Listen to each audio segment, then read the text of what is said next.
After the nice opening festivities on Monday night, the A's were disappointed with the results, losing the first two games of this 2016 season, much like the way 2015 unfolded. Poor defense, bullpen struggles, and all ended in frustrating one-run losses. But last night, the A's finally got their win. The ace, Sonny Gray, mowed down the tough Chicago bats, and Mark Canha provided the difference as he blasted a solo home run. Today, the Green and Gold try to get a split in the series. A's, White Sox, next.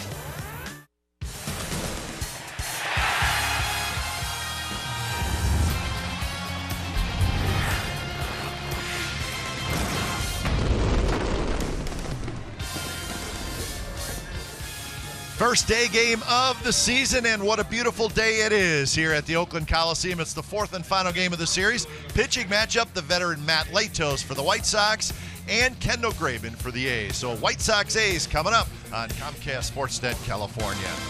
Good afternoon, everybody. Welcome to Oakland A's Baseball. Along with Ray Fosse, I'm Glenn Kuiper. Last year, Kendall Graveman made 21 starts, and Ray, he showed flashes of how good he can be, and I think the A's just need him to become a little bit more consistent, and hopefully that stretch starts today. You know, this offseason, he worked on a changeup to improve that, a cut fastball used during spring training. The key for him, though, ground ball pitcher. He wants his sinker to be working. If that works, take all those numbers from last year, he's going to be a much improved pitcher for 2016. He's been a little bit under the weather, but he's okay for today. Beautiful day for him to be pitching. But if he gets the ground balls, he's going to be an outstanding pitcher. Now, offensively, the A's have scored 9 runs so far in the first 3 games of the series. Jed Lowry has driven in 5 of them. And we've always said this about Jed, whether he's in an A's uniform or in the opposition's uniform, he always gives you a good at-bat. We've seen that. Great at-bats, especially with runners in scoring position. What he has done already in this young season, he's driven in 5, the A's 9 runs. He's done a tremendous job in situations where you want to get runs batted in. He had a big sac fly last night. You're seeing some hits in the first 2 games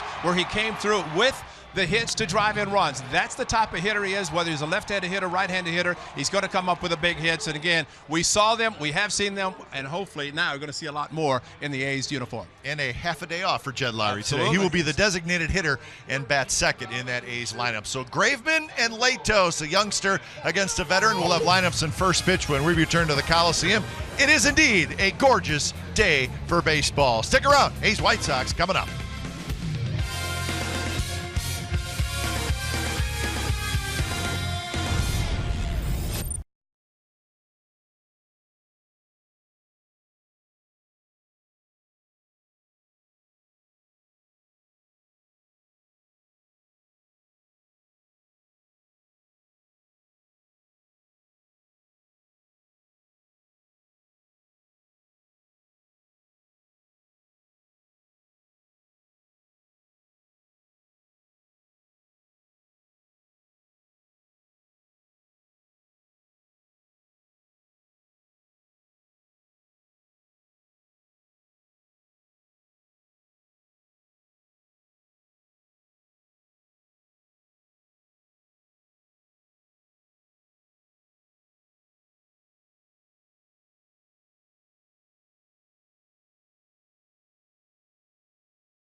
Baseball on CSN California is brought to you by Jack in the Box.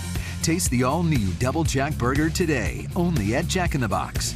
And by Toyota, the full-line automaker with the longest-lasting vehicles in America. Toyota, let's go places.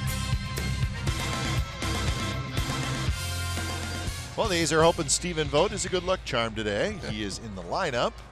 I just wish he'd stayed there instead of take the lineup out, just visit with the umpires and wait for Kendall Graveman to come out. So we'll see if Stephen Vogt is indeed a good luck charm today as we get set for the fourth and final game of the series and the end of this quick homestand for the Athletics. Game time weather for today presented by the Santa Cruz Beach Boardwalk. Get to the beach. The admission-free boardwalk is now open during spring break. Nice day, 70 degrees, and there's a decent little breeze. And it, as we said in the open, the first day game of the season, and I think day games always have held a special place here at the Coliseum. The A's play a lot of day games and generally get pretty nice weather, and that is the case today. White Sox lineup starts with Adam Eaton. Eaton will play center field today. Melky Cabrera is the designated hitter. Jose Abreu at first. Todd Frazier at third. Avisail Garcia's in right. J.B. Shuck gets his first start. He's in left. Brett Laurie's at second. Deanna Navarro is the catcher. And Tyler Saladino is the shortstop. And Kendall Graveman from the South, Sweet Home Alabama. That's his walkout music. They're playing it right now as Kendall Graveman makes his warm-up tosses as he makes his first start of this 2016 campaign. 6-game winner last year for the A's. Worked on his changeup and his cutter, good sinker fastball, and he'd like to have that working for him this afternoon, get the infield a lot of extra work. And I think as you get ready to give the infield and the defense with Chris Coghlan getting his first start, that's good to see also in the fourth game of the season. He's at second. Behind Graveman, the lineup for the A's has Coco Crispin left, Billy Burns in center, Josh Reddick in right, Valencia, Simeon, Coghlan gets a start at second base, Yonder Alonso is at first with Stephen Vogt doing the catching. So Adam Eaton steps in the box, and we are set for baseball. Sonny Gray got the win last night. He was very good, as usual. We come to expect that from Sonny, but he helped the A's get their first win. White Sox won on Monday night and again on Tuesday night. A's won last night. So the A's will try to get a split in this series. Eaton, Cabrera, and Abreu here in the first inning. Eaton has had a huge series. Would you say that's accurate? I'd say with everything that he can do, he's, of course, in center field today. He's been playing right field with Austin Jackson, new signee, playing in center. But Adam Eaton puts the ball in play, and he's been finding the holes. Got an infield hit last night. Ball to deep short. Ball that was reviewed and upheld with him reaching first base. That one's hit hard. Coghlan who scoops it up. So Adam Eaton, who coming into this game was 7 for 11 in the series, but he is retired there for out number 1 of the ball game. Umpires, Gabe Morales is behind home plate. The crew chief is Tom Hallion, along with Phil Cuzzi and Dan Bellino. And it's always great when you're a single ball pitcher to get a ground ball out with your first out, and that's what he did with the ball going to the new second baseman, Chris Coghlan. I think this has to be great for Coghlan to actually get a start versus just pinch hitting. So here's Melky Cabrera, who takes a bit outside. And the infield should get plenty of work today with Graveman, and that one's lined into the glove of Alonso, and that's out number 2. Chris Coghlan, his first start at second base, Ray. Last year, 11 starts at second base for the Cubs, so he has not played there a lot, but I think Bob Melvin is going to use him there a fair amount this year. I'm not saying on a regular basis, but. Well, Ben Zobrist, who was with the A's last year, I remember talking to him. He said he could play a lot of different positions, but what he'd like to do is stay at one in a game. But especially if it's the infield, stay in the infield, go to the outfield, stay in the outfield. But I think Chris Coghlan, because of his versatility, Bob Melvin can use him all over. And the way Bob Melvin likes to pinch hit late in the ball game, if that's the case, then Coghlan can be the guy that can move around different positions. Before last year, in those 11 starts at second base, Coghlan had started at second base just once in his career. So still not a position he has played a lot of, but he's a good athlete. I think Eric Sogard gave him socks, because Sogi came out with the striped socks. Sonny Gray wears them. They're going to have a giveaway. But Chris Coughlin, perfect. He knows how to do it. Pants held up high, rolled up high, and got the stirrups sewing. 2-2 to Jose Abreu. Abreu in this series is 4 for 12. Does not have an RBI. He's got 3 singles and a double. That's one of those pitches that looks so good. Ends up out of the strike zone, but a chase slider that thrown perfectly by Kendall Graveman. Abreu has struck out 5 times in the series.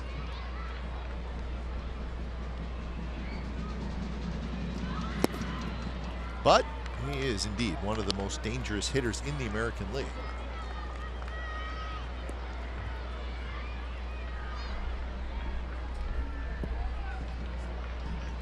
Full count with Todd Frazier in the on-deck circle.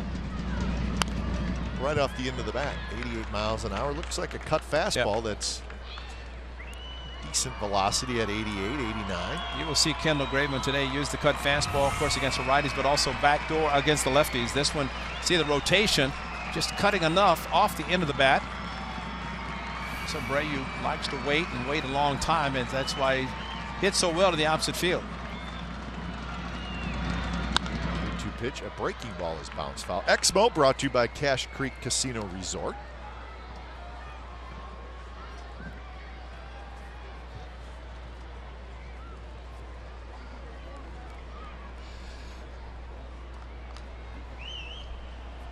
Jose Abreu just take his batting glove off, stick it in his pocket. You don't see that very often. He had 2 on when this at bat started, and now it's in his back pocket. Too much bottom hand. Jam shot, Simeon charges, and it kicks up right at the last minute and rolls into shallow left center field. Abreu's going to try for 2, and he's going to make it. Boy, it just rolled into no man's land, and took a little time for the A's to get to it. And Abreu ends up at second base. It looked like, Ray, that ball maybe kicked up right at the last second.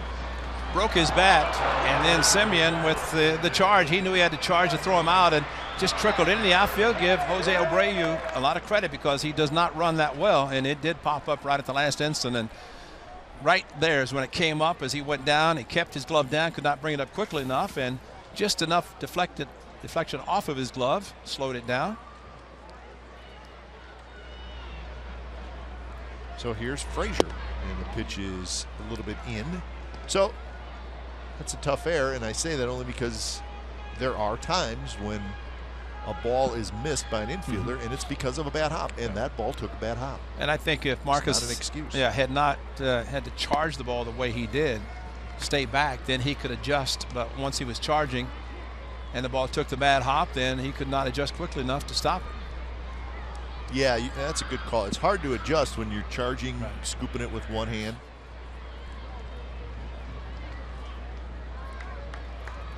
(2-0 to Frazier. Rolled to the right side. Alonso has it. He'll take it himself. Side retired. So a base runner on the air for the White Sox. Nothing else. Big Matt Latos set to take the mound. No score after half an inning.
Bottom of the first, let's look at the rest of the lineup. So Burns in the leadoff spot, then Lowry will DH, Reddick, Valencia, Vogt, Coghlan, Alonso, Simeon, and Coco Crisp is in the lineup, and he will bat ninth today.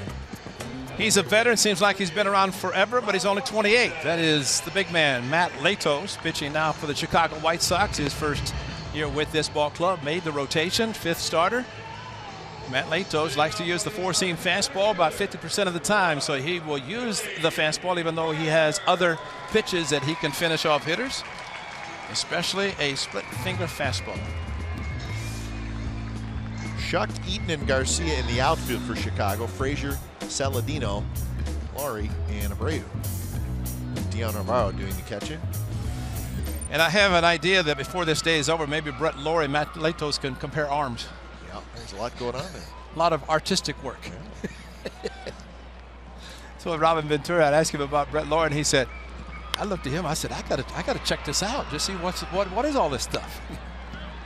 But they like Brett Lawrie's energy, and they'd like to see Matt Latos be their pitcher. There is a former A's third baseman, second baseman, and fifth-year manager of the White Sox, Robin Ventura. Big curve from Latos. Well, Latos is 28 years old, and it's his 7th year in the big leagues. He had some very good years with the Padres and the Cincinnati Reds, but the last 2 years have not been good. In the air, foul territory.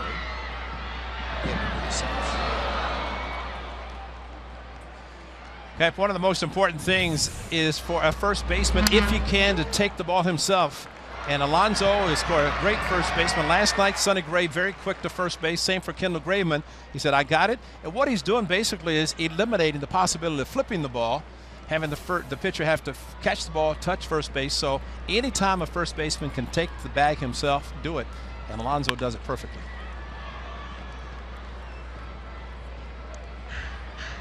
Don't flip it if you don't have to. Exactly. And you see too many guys that, you know, if you don't have the experience, and I think what we're seeing Alonso, the way he can pick it and play first base, he's basically saying, why should I flip it to you? You can stop. And we see too many things where a guy can't find the bag trying to catch the ball and he drop it, and you're just eliminating that. So Alonso's doing it perfectly. Count stays 1-2. Burns is 3 for 8 to start this season. But talking about Latos, from 2010 to 2013, where he was 51-35. Yeah. Little extra pine tar.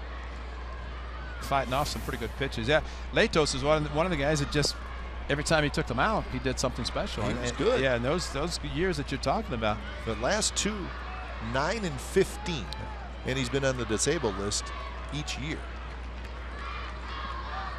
And teams are always looking for pitching, and they like to see somebody that's had experience and success in the past, and hoping they can do it. And Don Cooper, one of the best pitching coaches in baseball. We've got two of the best on the field today, and the A's Kurt Young, Don Cooper.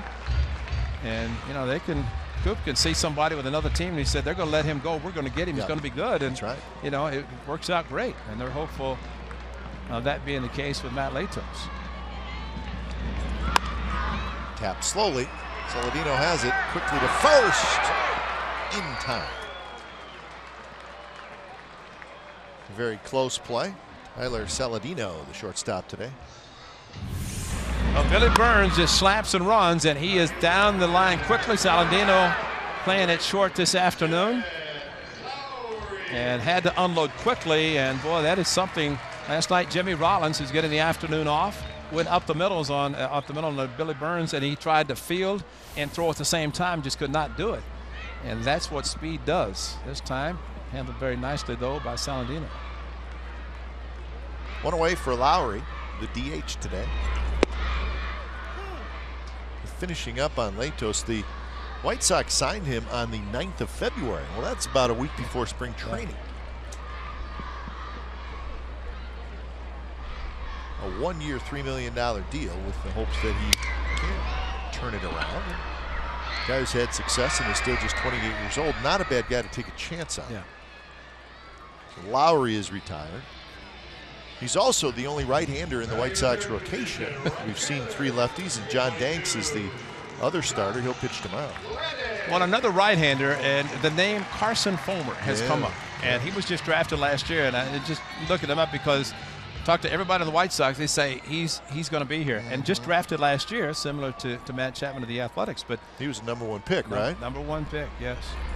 8th overall. But, you know, it's one of those cases where he starts the season and they have this tick, tick, tick clock that they – service time. Yeah, it's the old service time clock. But he's probably going to be here sooner than later.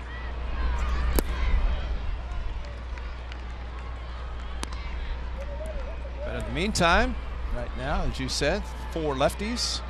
You did not see John Danks, either opening starter tomorrow in Chicago.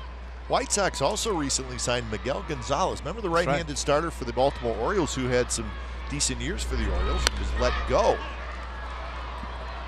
toward the end of spring training by Baltimore.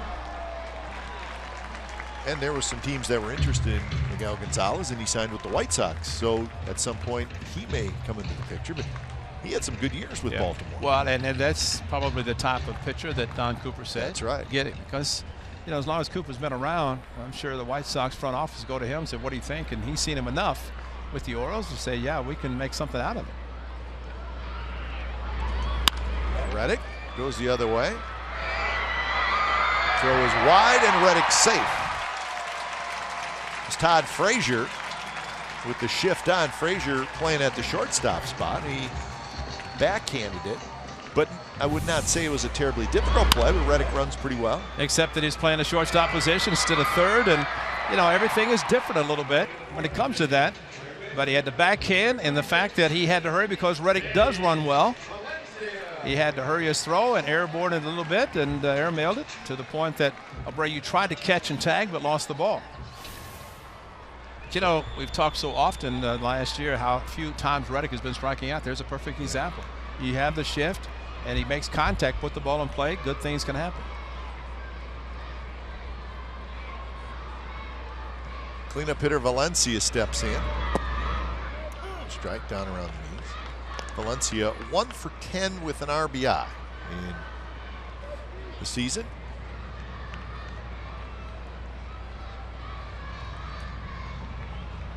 Outfield shifted a little bit toward left center and fairly shallow in the outfield for a power hitter like Valencia. Drives this one to center, but room for Eaton. Side retired. So an error, a base runner left on, and we're scoreless after 1.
Keys to the game, Kendall Graveman. How about give me some ground balls? How about 3 in the first inning? How about actually 4? 1 was an error, but 3 outs. And get to Latos as early as possible. Don't let him get settled in. Well, he settled in pretty nicely in the Bottom of the first, so far the keys aren't, from Kendall Graveman's standpoint, they're good, but the A's trying to get to Latos, who knows how to pitch, and whether or not he's had success, injured or not, if he is healthy, he can mix and match his pitches, and he did it in the first inning. Aviseo Garcia swings and misses. Garcia 1 for 11 to start the season. 13 home runs and 59 RBIs last year. He's playing right field today. Hits this one to center, and it's deep. Burns going back, and Burns near the wall leaps up and makes the catch. It was a little bit of an adventure for Billy. I think we had some swirling winds because he went after the ball like the winds were swirling a little bit. But Aviseo Garcia, I think the A's will be happy if he can get out of town before he starts to get hot, which he is capable. And this ball carried very well, center field. Problem, the warning track, you're usually 3 steps to the wall. Billy Burns got there, and he didn't have a chance to figure out how many steps he had to the wall, and that's why he jumped prematurely in front of the wall, but braced himself, but made the catch regardless, and that's all that matters. One away, here's J.B. Shuck.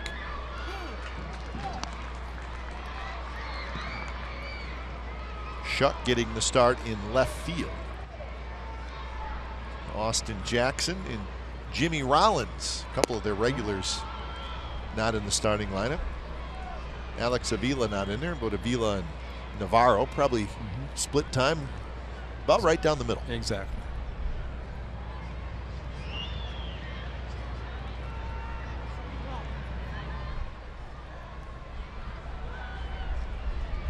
Now, the one thing Robin Ventura is ecstatic about his team this year is having a lot of veterans, and Jimmy Rollins, one of them. Alex Avila coming over from the Tigers, well-established catcher, but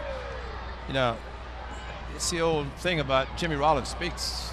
People are going to listen, and he's been around long enough to know how to play the game and the right way, and to offer a lot of good information to especially some of the young players, like the one who's playing it short today. Which brings up an interesting point. Of course, a lot of was made about the Adam LaRoche situation with his son, and he decided to retire. You never know exactly what really happened. I think the people who do know what happened are the players. Yeah. But you wonder, how is that going to affect your team? And maybe it isn't going to have a big effect on a team that has some more veterans on it. Right. Because once the situation is resolved, LaRoche is not here. He decided to retire. You kind of move on, and I think the White Sox have put that past them, and I think they did right away. Well, they did, and people should understand, in the world of guaranteed contracts, if you walk away and you retire, you don't get paid. You don't get it. I mean, if you get released, and James Loney, I mean, here's the guy has a year left at Tampa Bay, and he's out there floating around, see what happens to him. But he will get paid. Oh, yeah. He will get paid because he was released. But if you retire, as Adam LaRoche did, he walks away from, well, I don't want to say it. Well, and we're not saying that the White Sox players don't wish Adam LaRoche was on their team, because they probably do. He's a great guy. But the point is what I think could have been a distraction, because it's a bit of a strange circumstance, because you're talking about somebody's child, basically. Right, exactly. But it was handled, and it seems that the White Sox have certainly moved past it. Shuck is retired on the ground ball, 2 outs. Well, we have talked about the Striped Sox. Now you can look like Sonny Gray, even maybe Chris Coughlin, anybody, with your very own Striped Sox, presented by Black Bear Diner at the A's first Little League Day on Sunday, April the 17th. 15,000 fans receive a pair of striped socks made famous by A's ace Sonny Gray. Get more information and purchase tickets today at athletics.com/promotions or by calling 877-493-BALL. I'd like to have a Glenn Kuiper sock giveaway, because my partner can come out with some socks that put those striped socks to shame. What do you got on today? Argyle. But you know what? I was disappointed because I went to look for my Raleigh Fingers mustache sock. Oh, yeah? Couldn't find it? Find it. Which concerns me. Because the days where you feel like getting a little crazy, you go with the Raleigh mustache socks. Yeah, that's true. And I can't find them. But if you do that, then you have to pitch 4 innings out of the bullpen as a closer. That's not happening.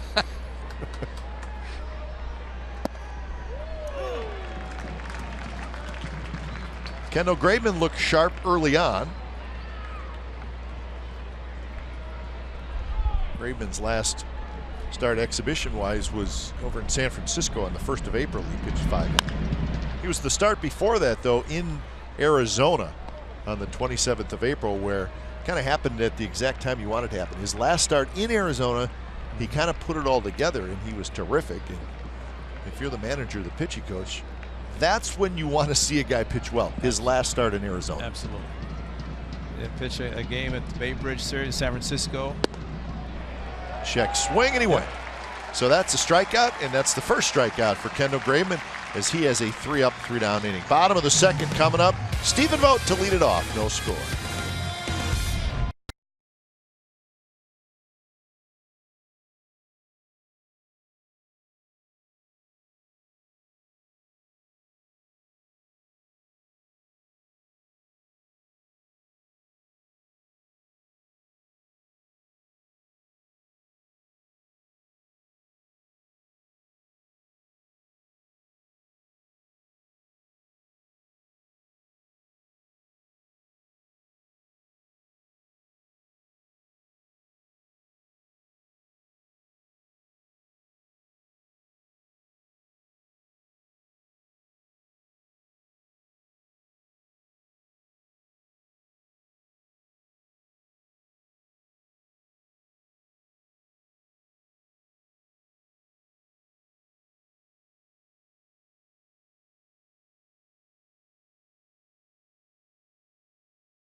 A's Baseball on CSN California is brought to you by AAA. What does your insurance do when it's not doing insurance? It should do more. Go to AAA.com for more details. Lake Merritt on a gorgeous day in Northern California. Very hot yesterday, but it has cooled off nicely. But hey, spend the morning at the office with your jacket and tie on, and then sneak out to the ballpark. Business person special, nothing better at the Coliseum. No score, bottom of the second inning. As I read that promo about AAA, it popped into my head, Ray, that before the game, Zach Bash from the Media Relations Department for the A's gave us the minor league rosters for the Athletics. Yep. So we know where everybody's at. And spent quite a bit of time in spring training seeing some of the young players that the A's are very excited about. Sean Manaea is going to be in AAA Nashville, which was expected. Chad Pinder, who played quite a bit in spring training, he's going to be in Nashville. Joey Wendell, who's the second baseman that was acquired from Brandon Moss, he's going to go back to AAA. Vogt drives one to left. Shuck is there. So one away. Here's our Ford right choice. It has to do with Chris Coghlan, who's striding to the plate right now. He's 30 years old. Plays all over the diamond. He was the first-round pick of the Marlins in 2006. 2009, he was the National League Rookie of the Year. Hurt his knee attempting to pie a teammate in 2010. He probably doesn't want anybody to know that. Now everybody does, though. Yeah, but he's bounced around a little bit. But at 30 years old, he still has a chance to put together a pretty good career because he can hit. Yes, he can hit. Pretty good power. His versatility. I don't know that there's a team in baseball who would not love to have somebody who has the versatility that Coghlan does. Zobrist in Chicago and the late Tony Phillips, who kind of started that role. Well, he'll be a free agent at the end of this year. So an important year for him in his career. Yonder Alonso to follow.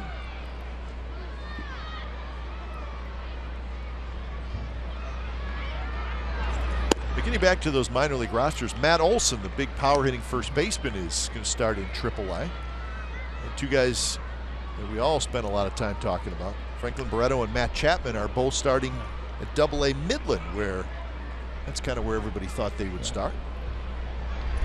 Well, Barreto's just 20 years old, and Chapman, the #1 draft choice in 2014, and talked about Carson Fulmer, 15 drafted last year, and it was Chapman who just, I mean, he went all the way through the end of the Babe Ruth series. He had a monster home run here Saturday that we were televising, got a chance to see it go way up in left field. So it'll be a fun left side of the infield in Midland. That's right. With maybe the 2A's best prospects. Probably are. And the great thing about it, and I know Keith Littman, Director of Player Development, he's instrumental in positioning the players, and you know, they don't want to rush anybody, which is a good idea. You have these young prospects. The worst thing, try to rush them and be overmatched a little bit too much. High curveball, and Coughlin strikes out. First strikeout for Latos. Well, that's why having Barreto go to AA at the age of 20, that tells you what the A's think about him. Exactly. He's advanced at that age. Latos has a 12-6 curveball, and he just dropped it on 3-2 to Chris Coughlin. I mean, that's between Navarro's catcher and himself and making that call. And going back last night to Ryan Madsen throwing a 3-2 changeup to Alex Avila to close out the game. And it was a good one. It was a great one right down the middle. So good hitting for Matt Latos. So he's looking for their first hit, and so are the White Sox. Third inning coming up.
Do Little Metallica Gnome with Sound, presented by Ross. 15,000 fans at the Saturday, April the 30th game will receive this one-of-a-kind giveaway that actually plays the A's closers walkout song. Get your tickets today at athletics.com/tickets or by calling 877-493-BALL. It's a biggie. So the gnomes, I mean, if they're playing music, do they light up? Because I guess the Sonny Gray gnome you could put on your driveway and you could have driveway lights. Yeah. You know, your backyard for. You know what? I got bad news about my Sonny Gray gnome, which is very popular in my house. His head fell off. The light still works, but the head fell off, which I'm not sure what to do with that. I would get some glue. The light is on, the head is off. That's not good. Nice running catch by Coco Crisp. Between Coco and Burns, it'd be tough to get a ball to fall in left center field. Yeah, Tom Bodette always says we'll leave the light on for you, so maybe that's what you're doing in your backyard. Sonny's light is working great in my backyard. It's just, I don't know. We'll fix it. Yeah, I'm sure some super glue take care of it. I think so. Yeah. Just put his head right back up. Or get another one.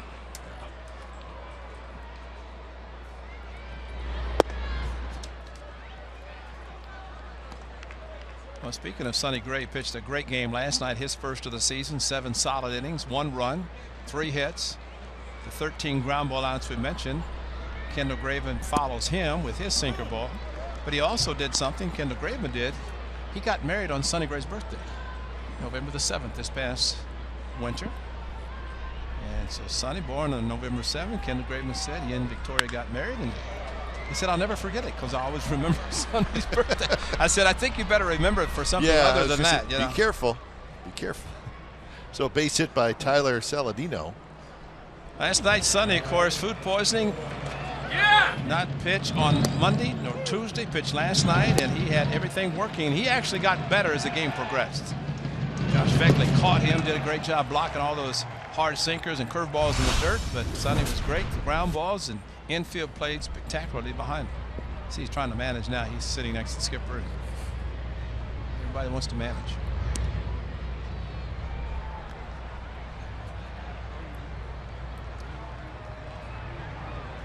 Top of the order, and Adam Eaton. Eaton grounded out to second to lead off the game. Big hole on the right side, and Eaton handles the bat extremely well. And he's the kind of guy, he'll go out there and try to hook one into right field. That was the backdoor cut fastball, and I say backdoor, left-handed hitter, throw to the outside part of the plate. And Kendall Graveman actually against the Giants in the exhibition. Babe Bridgers tried it in Arizona. It was not successful. So trying to just nail the outside corner with it. Coughlin, Simeon, not quite in time at first. So fielder's choice, 2 outs. That is the play that you want to make sure you get the 1 out with Eaton speed. It's going to be hard to double him up. And that's the ball is another couple of feet closer to the bag where Coughlin can step on the bag and throw to first. But make sure you get 1. If you get 2, that's a bonus. But you don't want to make an errant throw and a quick throw to allow Eaton to get into scoring position.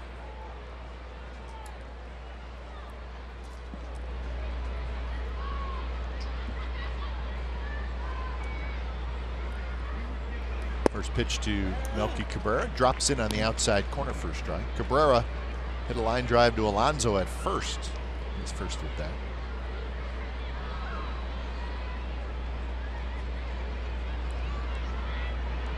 Cabrera now 1 for 12 in the series. Second year of that 3-year contract that Melky Cabrera signed last offseason, a 3-year, $42 million deal.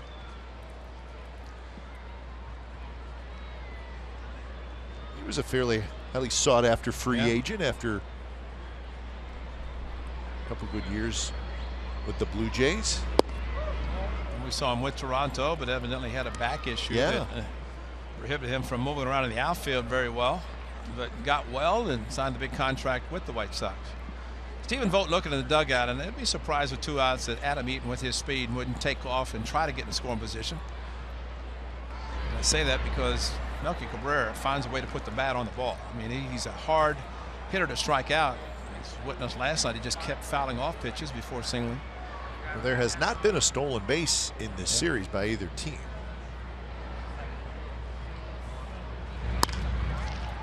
And that one's going to bounce into right field for a hit. First and second, 2 outs for the big fellow, Jose Abreu. And maybe Adam Eaton wanted to keep that hole open for Melky Cabrera, as he stayed at first, which made it a bigger hole between first and second that Cabrera found. Hit the ball on the ground, but not close enough for a fielder to handle it. And if we go back to several years ago when Trevor Cahill in 5 months won 19 games, signed a big contract with the A's long term, but he's a sinker ball pitcher, and it was a matter of close enough to a fielder to catch the ball versus just far enough away to be base hits. And after that, it seemed like those ground balls that were outs turned into hits, even though they were hit on the ground.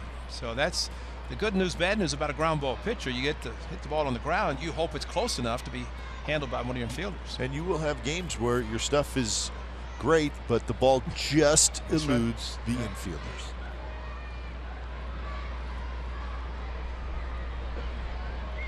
One 1-0 to Jose Abreu, who reached on an error in the first inning.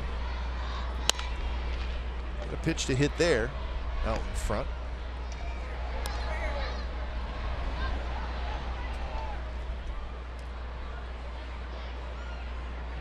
Abreu 4 for 13 in the series.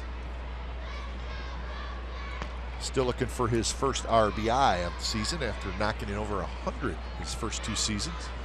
As I mentioned about Avisail Garcia, same with Abreu. He is good enough that you just worry about him in situations. He just seems to keep coming up with runners in scoring position, but so far the A's have pitched him very well.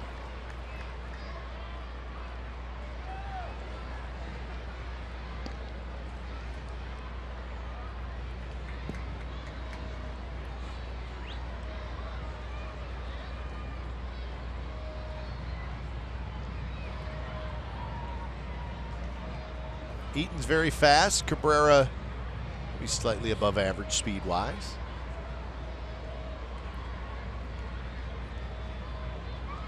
Eaton's been living on the bases in this series.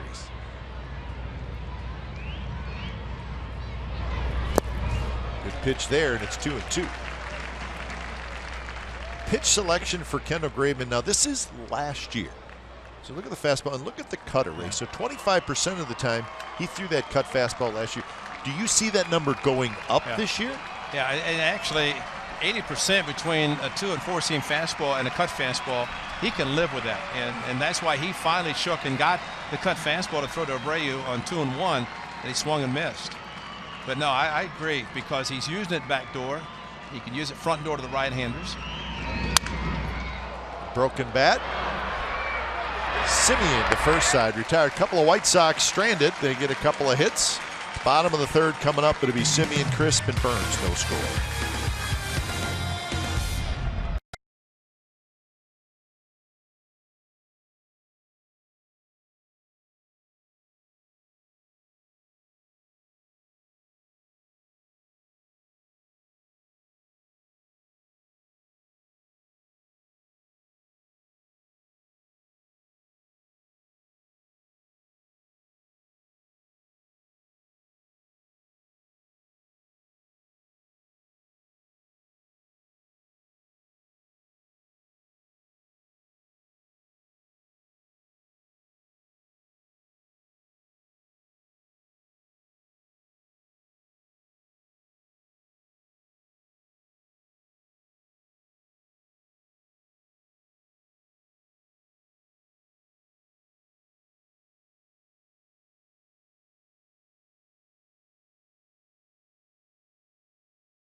Jim Kozimar hosts the Bay Area's best sports talk show. It's presented by Comcast Business Class. It's Sports Talk Live, and some of his guests today, John Shea, Monty Poole. He'll have a whole list of people to talk to, and to say that they have a lot to talk about would be an understatement. Today, the 7th of April, it may be the biggest sports day in CSN history. Are we exaggerating? No. Maybe a little bit, but maybe not. Comcast Sportsnet is going to cover today anything that's going on. A's game right now. Giants home opener. The Warriors and the Spurs tonight at Oracle.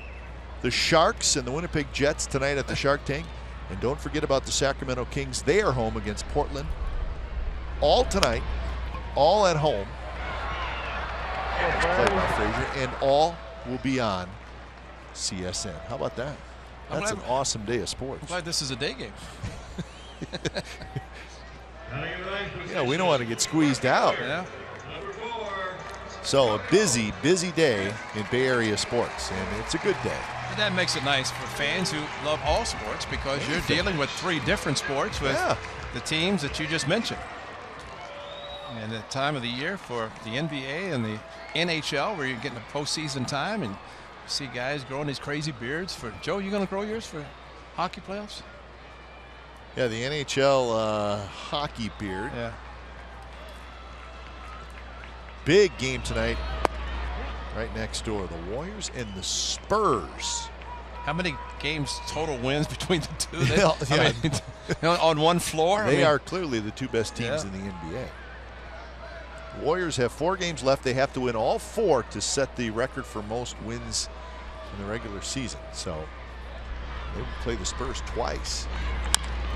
So that will be a fun night next door.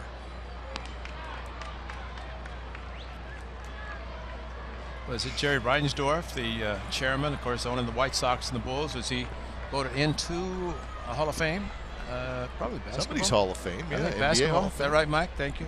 Because there was a picture last night that the White Sox had on and showed Mr. Reinsdorf with his 6th world champion in the NBA and the one Commissioner's Trophy right in front of him. There it is. That's a great shot. Yeah. So about the time all those A's fans' cars are filing out, Warriors fans will start filing in. And I hope there's a lane to come in. Not to go out. We came back. I hope there's a lane for us to get to the airport. How about that? We came back from San Francisco Friday after the Warriors had played, kind of around the same time. And the bussy came in off of 66, and he's part of the sea. Because he just took that big bus, and people coming out, he said one lane's supposed to be open. He made his lane. Yep. And it was a thing of beauty. That was a tough game. I guess the Warriors lost that one in overtime, the Friday game, because we were hoping in San Francisco that game would be over before. You needed to have everything fit time-wise. And it didn't. Shallow pop, Shuck in left field. He's got the sunglasses on, and he makes the catch. So 2 away here in the bottom of the 3rd. A's still looking for their first hit. They've had 1 base runner. That was Reddick, who reached on an error in the 1st inning. So Latos with 1 strikeout so far, but he's been good early. There's been some talk we saw with the Giants how Bruce Bochy's having the pitcher hit 8th and Angel Pagan 9th. There's been some discussion. I think the A's have it today, even with the DH though. But you have Coco hitting 9th, Billy hitting. So you have 2 leadoff hitters, 9 and 1. A lot of speed. Toward right, Garcia spins around. Now he stops, settles in, makes the catch, and that's another 3 up, 3 down inning for Latos. He's retired 7 in a row. Scoreless after 3.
Coors Light. Interesting note, highest percentage of strikeouts using the cutter. This is last year. Kendall Graveman, first. So half of his strikeouts last year came on that cut fastball. That's great. So, yes, I'd say the 25% will probably go up because he's refining it, perfecting it, and using it more probably. And broken bat, Valencia. That's a great pitch at two-seam. The fastball inside, breaking the bat. He's broken 2 bats from Abreu and now 1 of Frazier. Watch his sinker go inside, and Frazier starts. The ball sinking, gets him on the trademark and the handle, and snaps the bat. Handled easily. Another ground ball handled easily by Valencia this time. And who knows, Ray? Maybe Todd Frazier, maybe he's looking outside for that cutter. That's true. And then Kendall Graveman has the ability with that sinker to run the ball in on right-handed hitters. So you're sort of guessing as a hitter, is he going to go cutter away or is he going to run one in on my hands? If you guess wrong, that's what's going to happen. Todd Frazier just broke his back. And I think so many pitchers, if they have any kind of movement from a hitter standpoint, it's horrible because you think you're squaring it up and next thing you know, it's off the barrel of the bat. You break it or you're just blooping it somewhere and not getting the hit and driving it. Well, it's interesting. I remember talking to Chili Davis about this and a couple other guys who played a long time who are now hitting coaches. They said at the big league level, it's very difficult to cover inside and outside. Right. It's almost impossible. You have to guess. You have to pick a side and stay with that through an at bat.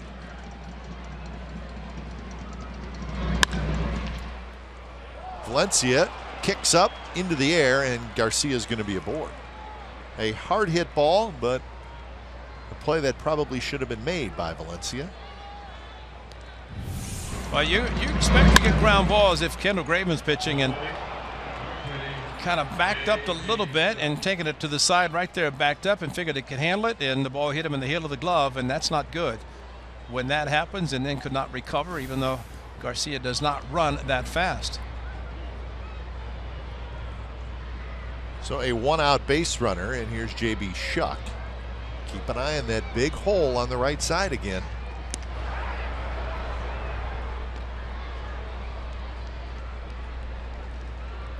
And in these situations, there's just nothing you can do about that hole on the right side. It's there.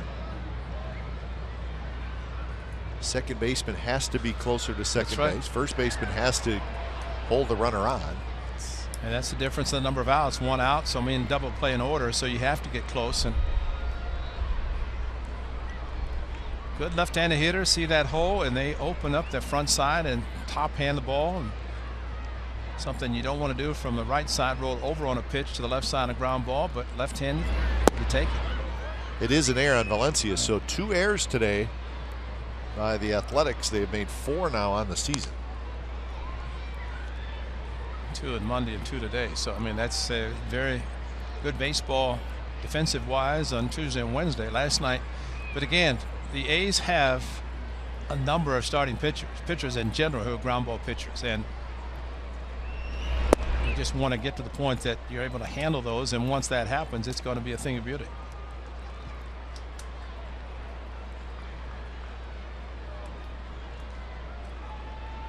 Shuck grounded out to Coughlin in the second inning. Graveman would take that same ball right now and try to turn 2. Shuck runs well. There's a strike, 2-1, 86 miles an hour. So took a little off, eased it in there.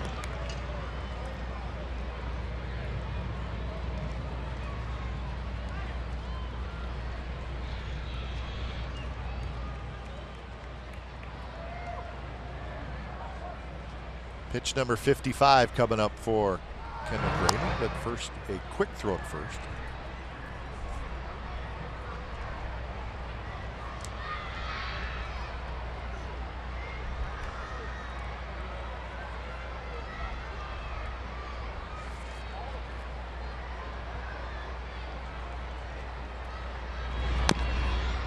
Foul. Garcia, the runner at first. He's a big guy. Yeah. He's got decent speed, but he's not going to steal a lot of bases. Well, the White Sox with Garcia, who had been playing right field. Matter of fact, he had robbed a few players of home runs, although he helped Billy Butler hit a 3-run home run last year. The ball hit in his glove and over the fence, but he can DH now because Abreu wants to play first. Eaton moves over to right, Austin Jackson in center. Reached for, poked foul. So some moving parts for the White Sox. And speaking of LaRoche, another National League player coming to the American League trying to DH, just did not work out. Adam Dunn, who the A's had in 14, the end of his career, but didn't really work out for him, although emergency appendectomy and coming back too quickly probably didn't help him. But DHing, you have to really know how to do it to be successful. Broken bat, slowly hit. Coughlin will get the out at first. So 2 outs. White Sox have a runner in scoring position.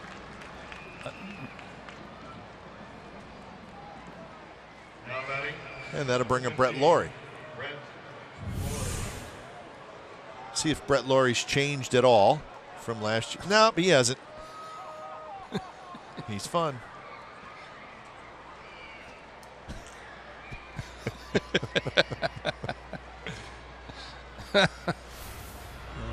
He's a good guy. Yes, he is. Yes, he is.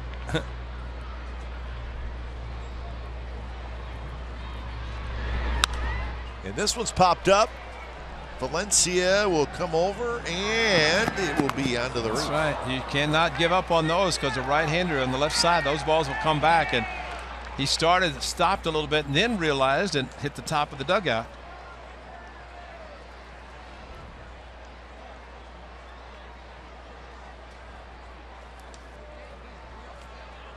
And from where we sit, just a specific angle, you can see the ball coming back. Oh, yeah. It comes, yeah. Yep. Looks like it's going to be 4 or 5 rows back into the seats, and then it starts to come back.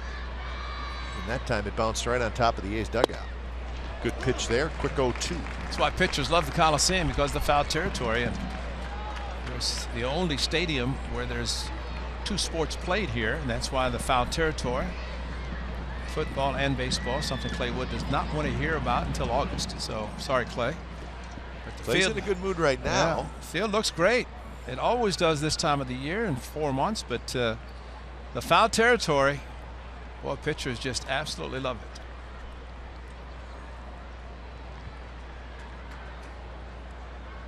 See, we mess with Clay. About July 15th, when he walks in the lunchroom, you just throw something out there football related. Swing and a miss. Struck him out. Big strikeout. Lawrie K's for the second time. So bottom of the 4th coming up. It'll be Lowry, Reddick, and Valencia. No score. A's and White Sox.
This week only, T-Mobile customers can get a free season-long subscription to MLB.TV Premium. Go to T-Mobile.com/MLB to sign up now and catch every moment on America's fastest-growing LTE network. Bottom of the fourth inning. No score between the A's and the White Sox. First pitch to Jed Lowry is low. No hits yet for the A's. Latos with just 36 pitches so far, so he's been good and economical first third of this game. Oh, we have commented on how he's able to keep the ball down in the first two to Jed Lowry out of the strike zone, and he's kind of a different type of delivery, as big as he is, yet he's right over the top, but his downward plane keeps the ball down, which is good for him, but the A's have to be very patient and not swing the pitch that's out of the strike zone. Shallow left, that's out number one. And now he takes a little bit off the pitch on 2-0, where you're looking for a good fastball and pulls the string, but then look where his release point, right over the top. And he's a big target. And he's interesting, Ray, because most of the time a guy will either go through his delivery with his glove and his hand around his belt and keep it there, or he'll raise his arm and hand up over his head. He sort of does both. Yeah.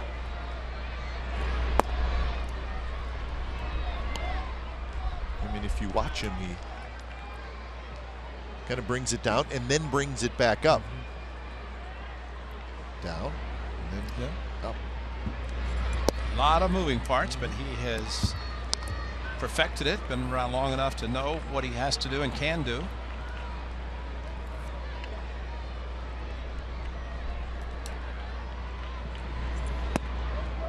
Just missed outside. So 3-0 to Reddick.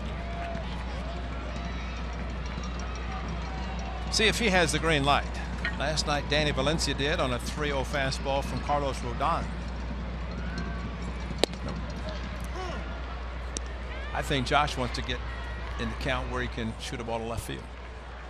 Another shift again to the right side. That's a shortstop. Frazier, actually, third baseman Frazier playing it short. Right to the second baseman. So Latos comes back and gets the out. 2 away for Valencia. Interesting note on Latos, he was involved in a huge trade. Big names. Remember, he was with the Padres. And then in the offseason after 2011, he was traded to Cincinnati in exchange for Yonder Alonso, Brad Boxberger, Edison Volquez, and catcher Yasmani Grandal. That's a pretty good haul if you're the San Diego Padres. The problem for the Padres is none of those guys are there anymore. Grandal is now with the Dodgers. Alonso here, Boxberger, he's on the DL, I believe. And Edison Volquez has turned into a very good pitcher, and he's with the world champion Royals. So it's a pretty good haul. And let's not forget that that was in December of 2011, so that's a little while ago. It's amazing how many times you hear of a trade where you have a veteran and a team loads up on a bunch of prospects who become major league and very good major league players. That one flipped to short. Saladino throws out Valencia, and that is a 3-up, 3-down inning for Matt Latos. He's rolling along. He's retired 10 in a row.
Insider Podcast is live on CSNCalifornia.com, and each week as our A's Insider Joe Stiglitz talks baseball with players, coaches, special guests, and more. A's Inside Podcast with Joe Stiglitz on CSNCalifornia.com, also available on iTunes. Scoreless game, top of the 5th inning. Navarro, Saladino, and Eaton, 8, 9, and 1. In the White Sox lineup against Kendall Graveman, who has struck out 2. He has not walked anybody. He's allowed 2 hits. That one in first strike. He's broken 4 bats and has 8 ground ball outs. And that's a good thing. That's right. Because those broken bats, well, except for the one Abreu, had the ground ball that eluded the glove of Marcus Semien. A little bit outside. Astros and the Yankees just got started at Yankee Stadium. 2nd inning, no score. That's the rubber game of that 3-game series. Fires and Eovaldi pitching matchup. Well, it wasn't a broken bat, but it sounded like it was off the end of the bat. Navarro is retired. In other words, not a crisply sounding swing, and those are great if you're a pitcher. Hitters do not like it, but Kendall Graveman's moving the ball around, keeping the ball down, and I'll tell you what, for Kendall to be under the weather seriously, Nick Paparista, the head trainer, said, check the end of the bat. Right there, yep. Just off the end of the bat, and that's why you had that sound.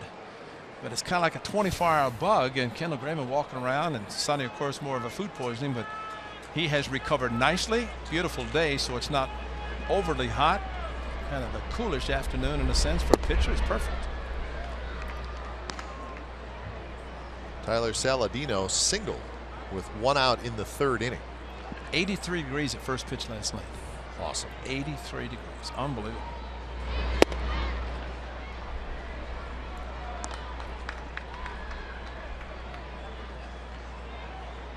The Astros will be in Milwaukee over the weekend, so after they finish up that game in New York, they'll fly to the wonderful city of Milwaukee.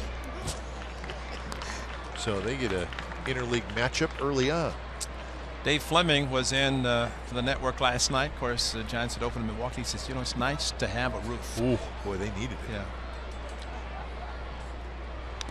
My brother said, I don't think we would have played any of the 3 games in Milwaukee if there wasn't a roof. 2 of them for sure, no go. Well, I thought the same thing. Snowing sideways. Well, I woke up and it was still, and they had, you know, something, as I mentioned, something about those tailgate parties in the brats. Yeah, it wasn't happening a whole lot. Yeah, if it's blowing sideways, that's close the roof. Good fastball, 91 miles an hour, and that is strikeout number 3 for Kendall Graveman. Talking about dealing, and Kendall Graveman is dealing. 3 very close games, 3 one-run games. This afternoon, no scoring at all, very little hitting, and great pitching. But Kendall Graveman, very consistent with his delivery, the cutter, the sinker.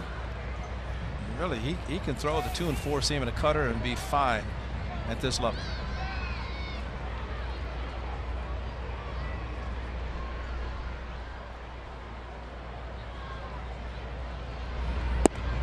Like Eaton faked a bunt, but really probably taken all the way.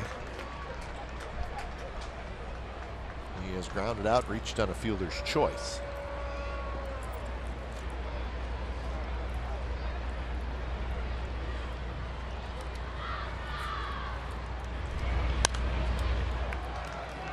Good sinker there at 86 miles an hour.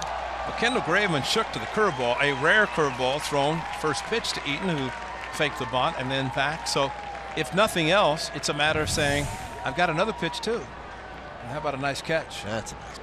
Oh, Beverage in the left hand, A's alternate jersey on, and catching in the right hand. That is impressive. That was nice.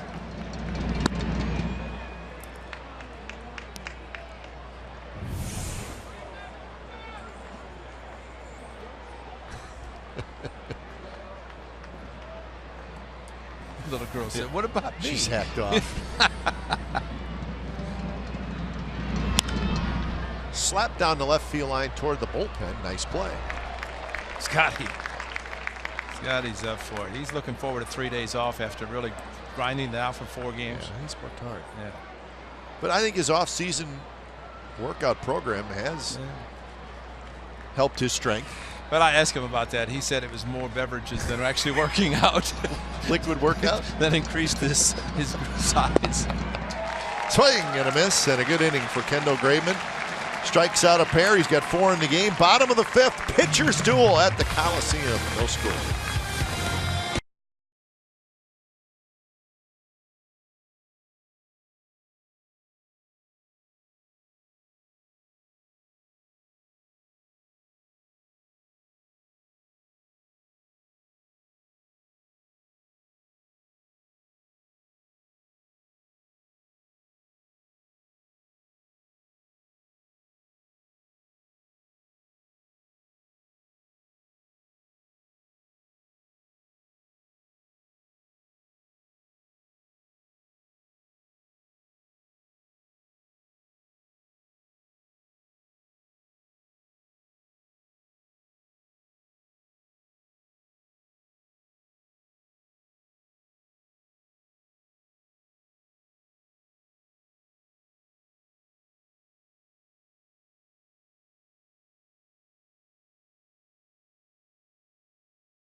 Your family to the ballpark on a Friday night with the Friday Family Pack. You get 4 Plaza level tickets, 4 Coliseum hot dogs, 4 medium sodas, and 4 bags of peanuts. It is just $60 at every Friday home game. Buy now at athletics.com/family pack, subject to availability. Okay, just recently they came out with this survey about Major League parks and great deals and ticket prices. That I just read is the best deal in baseball. Friday Family Pack. And you get all of that for $60. And that is the best that I've heard of any park around baseball. So we expect to see sellouts on Friday night. Well, everybody taking advantage of that. Next Friday night, the Kansas City Royals. So that's a fun team to watch. The world champion Royals. It'll be Jackie Robinson Day on the 15th, and a lot of giveaways over the weekend. Oh, way out in front. You see the Royals schedule this week? I read about it, and I had to go look at their schedule to realize it was real. The Royals played on Sunday night, had Monday off. They played Tuesday. All right, so that's fine, right? But then they had Wednesday off, and they have today off. So they have played twice in the first 5 games of the season. Yeah, that's world champions. And they played the Mets Sunday and Tuesday, so that just happened to be their interleague, one of their interleague opponents. And it looks like it's that opponent that you played 2 games at home and 2 games on the road with. It just happens to be, it's done the first week of the season, but to have Wednesday and Thursday, that's... Typically Midwest and the East, and it happened in New York with Houston. They were rained out or weathered out in their opener, so you have an off day the second day in the event of your opener being rained out or bad weather, and so that's what happened in New York. I know I've experienced it in Cleveland, but to have I've never heard. Of course, we saw something Monday night I'd never seen, and I don't know if it ever happened. First pitch of the season, hit a batter, and that beat. So right. Eaton, I was asking him, I said, have you ever done that? He said, I think that's a record. I said, I've never seen first pitch of the 2016 season, and Eaton's hit. And not only that, Vogt got hit twice. Got him on the inner thigh of both legs. with the ricochet off of the. And we should just not be surprised by that. Of course, that's a given. Coughlin struck out, only strikeout for Latos. That one on the outside corner, 1-1 the count.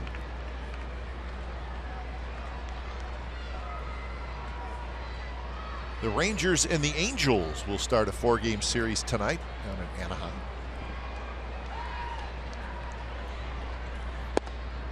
Well, it's a little strange for the Angels. They played the Cubs in an interleague series, and that's obviously that 2-2 interleague series that the Angels have. The Cubs are their team, but they had Wednesday off. They had yesterday off. And didn't they have an exhibition game against the Cubs on Sunday? And I then think you're right. Opened with them on Monday and Tuesday. So that's very strange to have a Wednesday off, but the Angels only scored 1 run in 2 games against the Cubs. And the Padres still haven't scored. Padres have not. No, they're first team in Major League Baseball history to get shut out 3 straight games to start a season. You think they're not jonesing to get to Coors Field on Friday, which they will play a weekend series in Colorado? Dodgers did it to them in San Diego.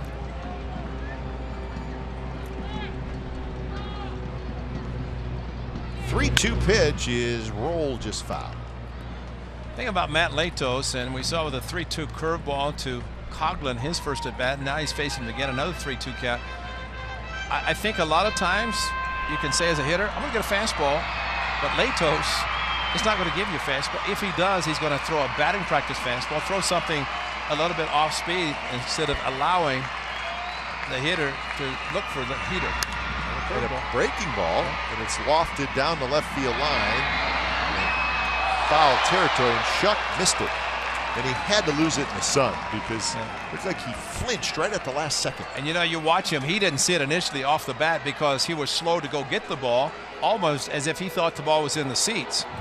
And then to flinch right at the last instant, I don't know if we'll see it here, but slow getting there and then plenty of room, ball slicing away from him, and he lost it. When you see an out, watch his head. Watch it goes forward and then his head says, I'm out of here. Put the glove up in case it finds my glove, but it didn't. He got a decent glove on it for really kind of looking away at the last minute. Did I hear no play? No play. It's a good call. Another 3-2. This one's a fastball. Line base hit. Shuck is over to cut it off, and big turn by Coughlin. So a 1-out single, and that is the first hit for the A's. And the first hit for Coughlin and his new team. So all good there to get the 1-out base hit, and especially following what should have been the second out. If Chuck hadn't lost the ball in the sun, but Chris Coughlin waiting, had some tough pitches called on him in this series with his new team, and called out. That pitch down in the lower part of the strike zone, and maybe not even a strike. But Coughlin just slapped it over the head of the third baseman down on the corner, and Chuck, of course, playing in that direction. Only a single was allowed. So second base runner for the A's, and here's Yonder Alonso. Foul tip. Alonso grounded out to first in the second inning. So he is 1 for 9 to start the season. A couple of RBIs. Got a big hit earlier in this series. Knocked in a pair of runs. That looked great on Tuesday night when he singled off Nate Jones to drive in the 2 runs, his first hit. Good swing there. But behind in the count 0-2. And I think we say this every year, but coming out of spring training, pitching is usually better. You go, it's going to some colder weather, although the A's are experiencing 4 games of beautiful weather here. But hitters will catch up as pitchers start to tire a little bit as the season progresses. You'll see the numbers that you would normally be seeing out of hitters throughout the season. That one low.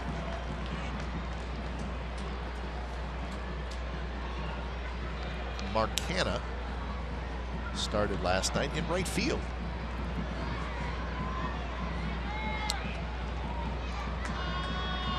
So more versatility shown by the A's with Canna being able to play in right. Reached for it on an off-speed pitch. And Eaton takes care of it for out number 2. Well, you got a ground ball pitcher in Kendall Graveman. And for Matt Latos, the way he is changing speeds, getting a lot of hitters out on the front foot and dragging the bat through the zone, and that's why, counting the 2 fly balls in this inning, he has 8 fly ball outs, while Kendall has as many ground ball outs. So 2 outs for Semien. Semien grounded to third in his first at bat. Semien so far this year now 3 for 9. He's got 3 singles.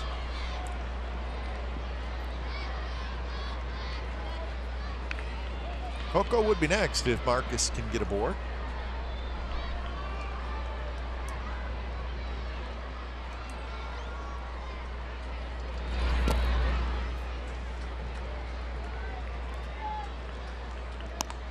Latos 64 pitches.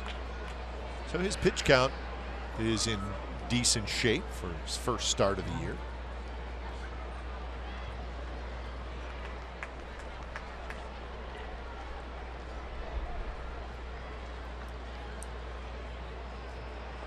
Big gap at right center. Seeing a few shifts used by the White Sox, but this is as straight up as you'll see, outfield, infield, and I think a lot of that has to do with the pitching of Latos, that he changes speed so much. It's tough to go on the basis of what hitters have done previously against certain pitchers. But this is the type of pitcher that hitters don't like, just because you cannot sit on a pitch and expect to get it. When you do, can't do much with it. The 2-0 breaking ball, but it stays high. Good take by Marcus Semien. Well, even on the 2-0, might have been 2-1. Looks like a pretty good pitch. 3-0 pitch eased in there first strike.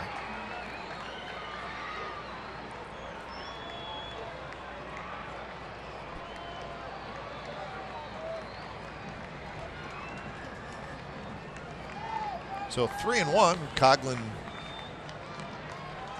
who's got decent speed and a decent lead. And it's outside, so Semien is aboard. So this is the first time the A's have had a runner in scoring position against Latos. And a good clutch hitter in Coco Crisp coming up.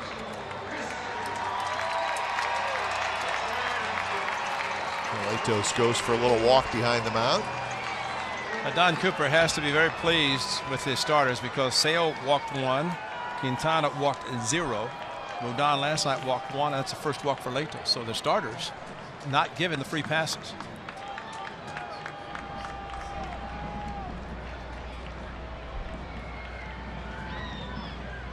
Quick look, and the pitch to Coco. Curveball is low.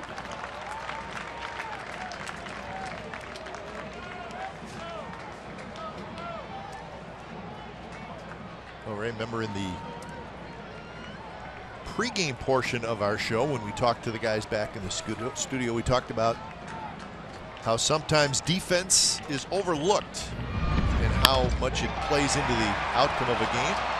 He's trying to take advantage of a mistake in left field, but they cannot do it, and the defense shines there by the White Sox. And that was Brett Lawrie, who took a base hit and a run away from the A's. So we are through 5 and no score.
Hey, we got in-depth sports news for the Bay Area fan. Know it all with Sportsnet Central. It's coming up at 6 and 10:30, and it's on our sister station, Comcast Sportsnet Bay Area.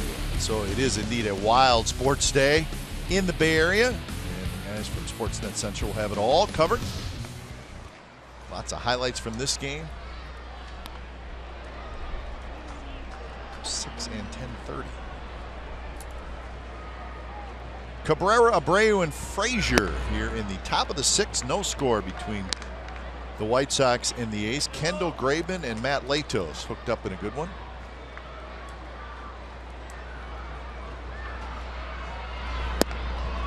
Three and 0 now to Melky Cabrera, who has lined out and singled. You want pressure? How about pitching a game in which it's scoreless and you're pitching the 6th inning and you knowing every pitch is critical? Both pitchers pitching exceptionally well. And a 4-pitch walk to open up the 6th. No, yes. Cabrera thought maybe Gabe Morales said strike. Double checked.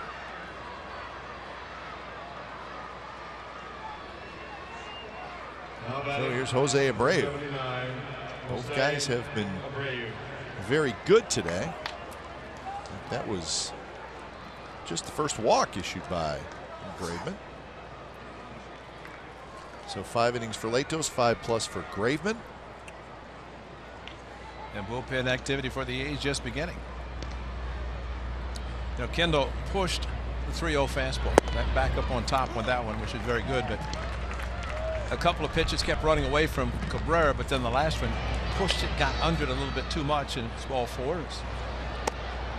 Fernando is the pitcher on Monday night. A good job.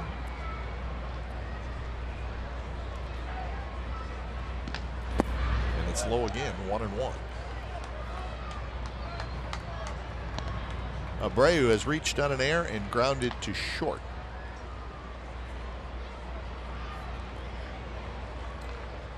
White Sox are going home for just a short 3-game weekend series, maybe to also fill up the bat rack because Abreu's broken 2 today. I'm sure they'll take care of him. Driven to right. Reddick back, turns around, gone. Just like that. So Jose Abreu goes the other way up on top of the out-of-town scoreboard. And the White Sox hit their 3rd home run in this series, and they lead 2-0. When you saw Reddick turn around, he was hopeful of the ball coming off the out-of-town scoreboard, but Abreu, his batting average is good. No home runs, no runs batted in until this pitch. And he is so strong and will go opposite field so quickly, and it jumped. Kind of hopeful of getting a ground ball. Instead, it went airborne to the opposite field. So Abreu, his first home run of the season. 30+ and 100+ 2 consecutive years. And 36 2 years ago, 30 last year in home runs. So in the company, only Albert Pujols has ever done it in the first 2 years of a major league career. 30 and 100. Pujols did it for 10. Abreu might do it his whole career. Valencia has it near the bag, throws in time. It's a powerful swing, folks. Now, the fact he uses the whole field, I think that's what makes him such a great hitter. And, you know, that was gone so quickly.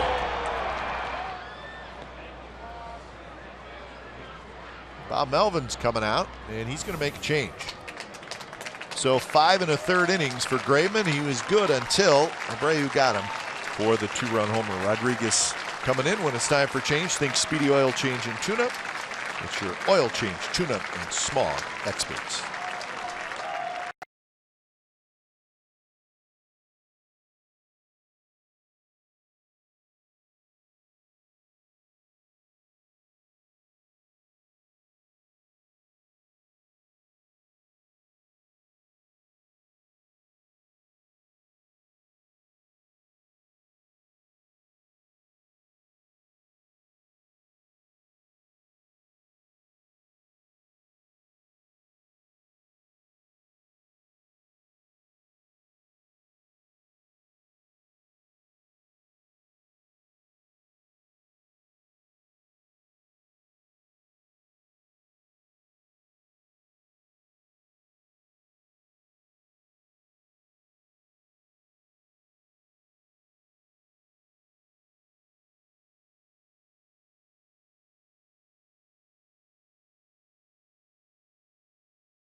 Copyrighted telecast is presented by authority of the Oakland Athletics and may not be reproduced or retransmitted in any form, and the accounts and descriptions of this game may not be disseminated without the express written consent of Athletics Investment Group, LLC. So Kendall Graveman out after 5 1/3. He leaves trailing 2-0. Just 3 hits, but the 2-run homer does the damage. And the big right-hander Fernando Rodriguez comes in out of the A's bullpen for his second appearance. He pitched on opening night. Yeah, like the rest of the relievers, did a great job. Unfortunately, after the 3rd inning, the A's could not do anything against the White Sox. Chris said on their bullpen.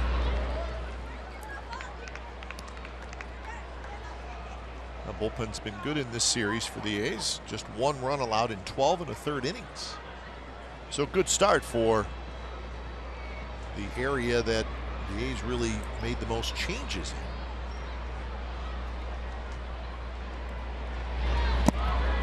2-1 now to Garcia, who has hit a fly ball to center field, and he has reached on an error by Valencia.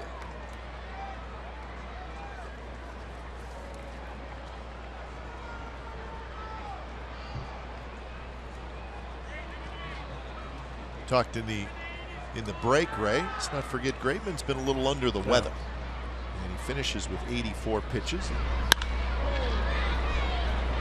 The flu bug can take it out of you a little bit, so maybe not quite as strong as he may be in his next start. I just wondered with seeing Fernando Rodriguez start to get loose in the 5th inning or the 6th inning as Kendall went out, and maybe just realizing exactly as you said that a little weakened from the flu bug.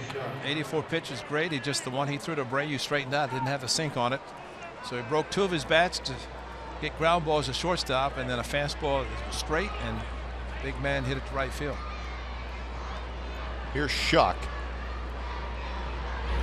Schuck in his first start this year has grounded out twice, both times to the second baseman Chris Coughlin.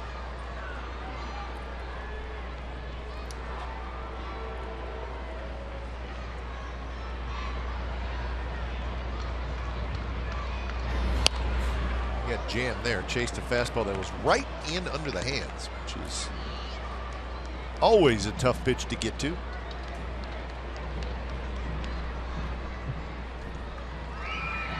So Rodriguez ahead in the count, 0-2. Everybody in the A's bullpen has pitched in this series, so you like to get your guys in and get them their work. Play, gonna miss. So Rodriguez comes in and he retires the 2 batters he faced, but some damage done by the White Sox as Jose Abreu hits a 2-run homer, his first home run of the year.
Here's our true story for today. It's brought to you by McDonald's, June 2nd of 2004.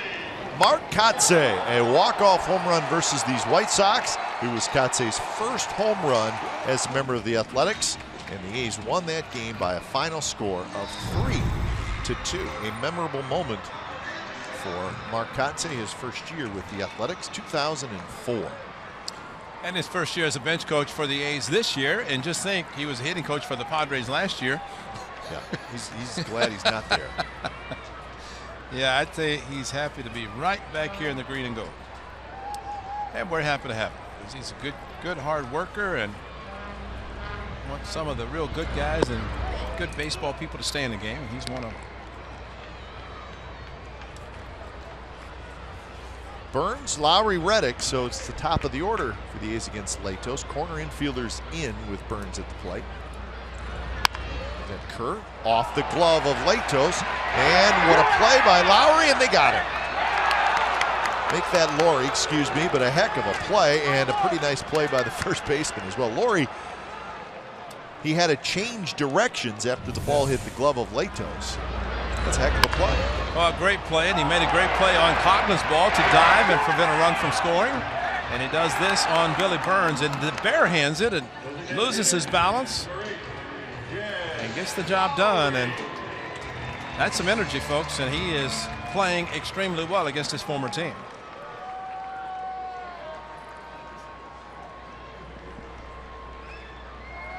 So one away. Now he takes a big curve first time. Jose Abreu moves around pretty well at first base too, and he's a big guy. He's probably 230, 240 pounds. That curve stays high. Ace just one hit. Coglin's single in the 5th, and that came after Shuck, the left fielder, lost a foul ball in the sun. We were talking earlier about Adam LaRoche. He's an outstanding defensive first baseman, but he didn't get a chance to play because of Abreu on the play. And trying to DH just did not work out. So all those factors, and decided to hang him up this year.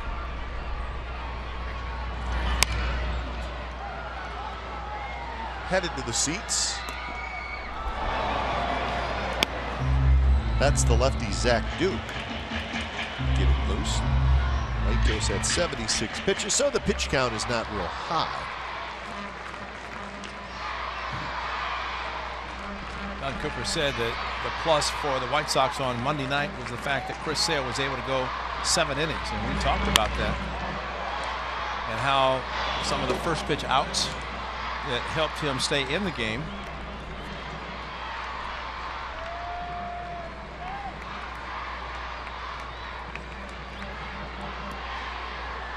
Well, as Ray said, the White Sox will head home for their home opener tomorrow against the Cleveland Indians.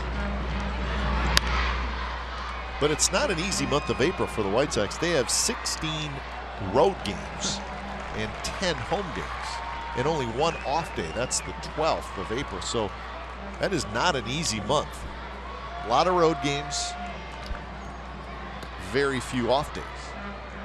So they'll be tested early.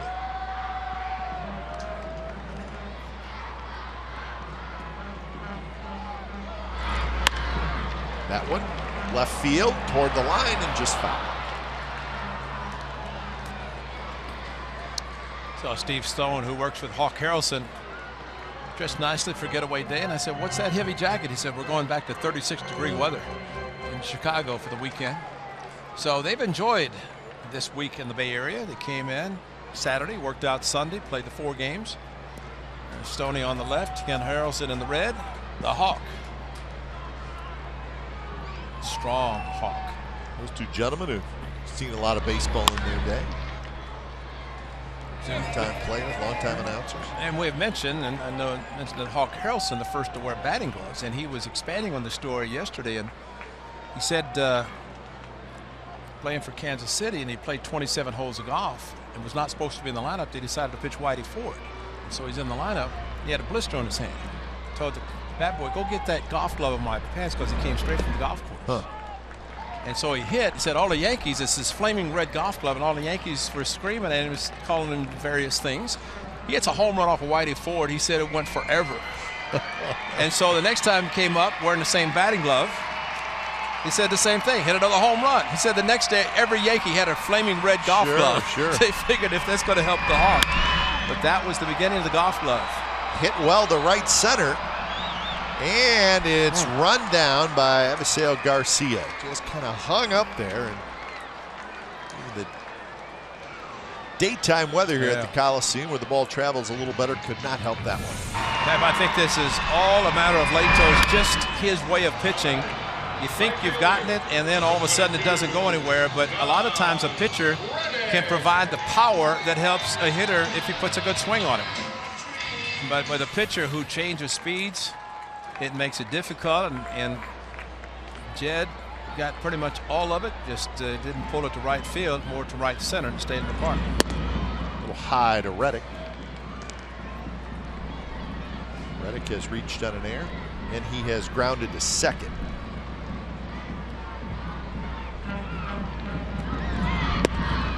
Off-speed pitch, and it catches the outside corner.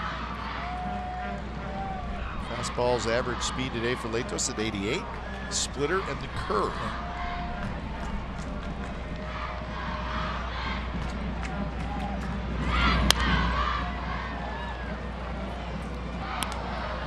It's interesting.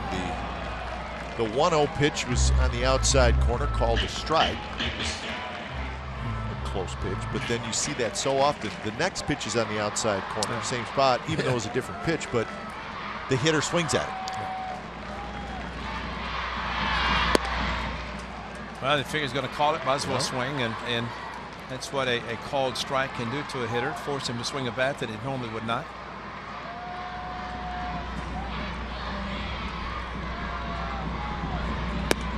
Curve, not close. So a full count. Yeah, with a shift employed by the White Sox, they have Frazier, the third baseman, at short, Saladino, the shortstop, behind second. So you have really two players out of position. And that's why Longoria probably the first to go over to second base, leaving the shortstop in his position and not changing. Reddick strikes out on the breaking ball, and it is a 3-up, 3-down inning for Latos. We're moving to the 7th. White Sox 2, A's nothing.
Sports Service delivers everything you have come to expect and more. Watch every out-of-market game live in HD on over 400 supported devices.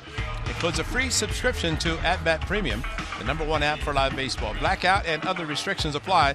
Visit MLB.tv for details. Probably have that on Night Watching the Angels, right? Yep. What? That's right. Holland and Santiago, the pitching matchup down in Anaheim tonight. Some Sox fans enjoying their team leading 2-0. Top of the 7th inning.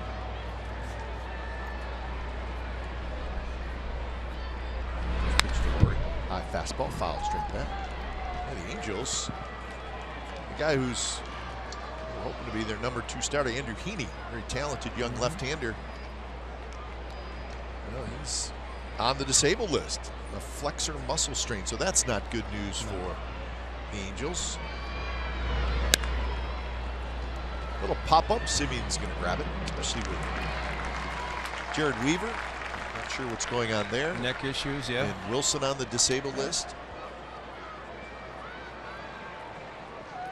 And the Angels lost the first 2 games of their season to the Chicago Cubs. Number 27, Deanna Navarro steps in.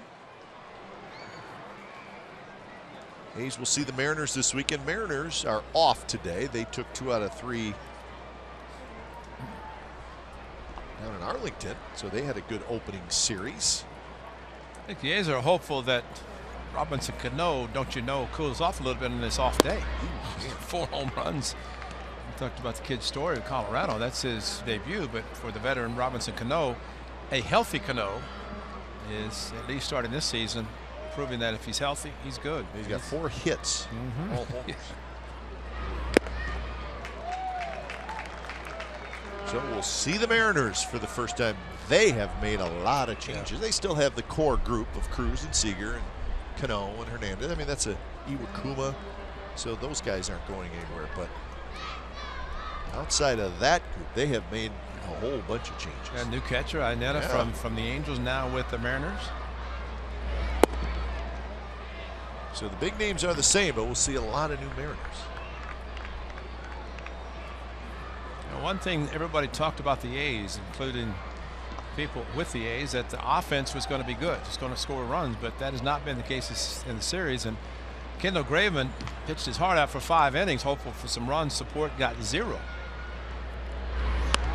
And now this afternoon, it just 1 shot off of Brayu's bat. Now more activity for the Athletics in the bullpen.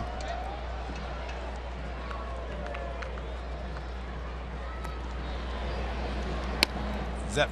Zepchinski warming up. Zep. Mark. Mark. Big guy. Z.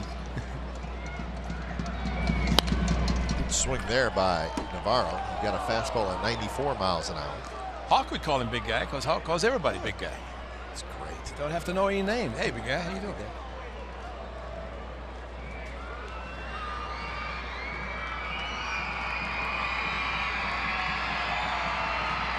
Navarro has hit a fly ball to left field, and he is grounded to first.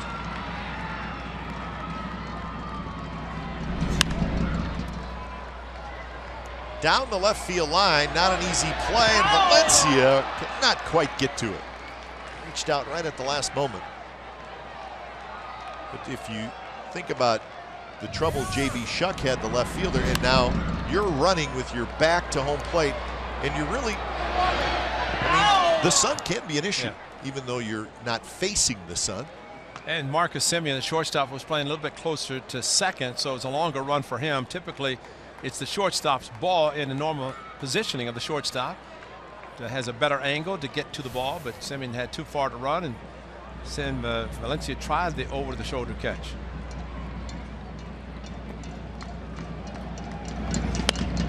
Again, foul left side. Good battle here.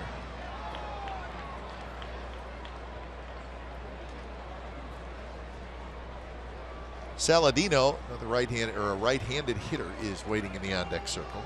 Zach Duke is throwing out in the bullpen.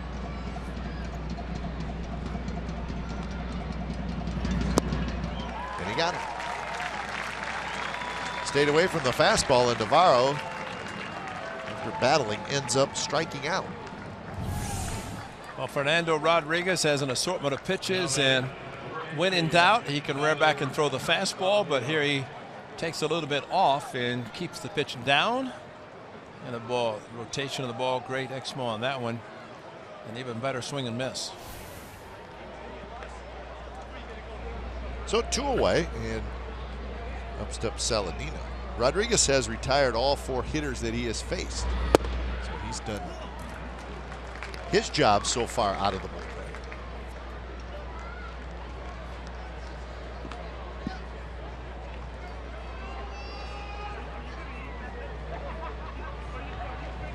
Saladino with the single in the 3rd.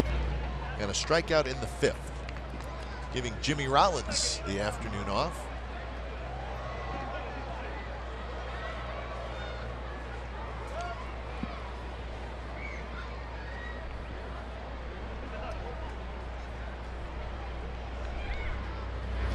White Sox in an interesting situation at shortstop. Their best prospect is a shortstop by the name of Tim Anderson, and he's not far from the big leagues. So it could be that Jimmy Rollins is just holding down the fort this year for a young man by the name of Tim Anderson. Should be a very high prospect. Well, if Jimmy's holding down the fort, that's a pretty good veteran to have. To play 3 out of 4 games, take an afternoon after a night game off, and big home run on Tuesday night. Robin Ventura is a great player himself, knows the travel schedule and the day games after night games, how tough it is, and gives his veteran the afternoon off. Foul back. Well, Alexi Ramirez was the White Sox shortstop for 7 years, and then there was an option on Ramirez, and the White Sox did not pick it up. Ramirez ended up signing with the San Diego Padres. We saw him last year in Chicago. He's a great pitcher. He's got great stuff. He did. He threw well. Yeah. He had 2 position players in one game, which is never seen before. Valencia has it. And a good inning by Rodriguez. 7th inning stretch from the Coliseum. White Sox 2, A's nothing.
Is brought to you by Toyota, the full-line automaker with the longest-lasting vehicles in America. Toyota, let's go places.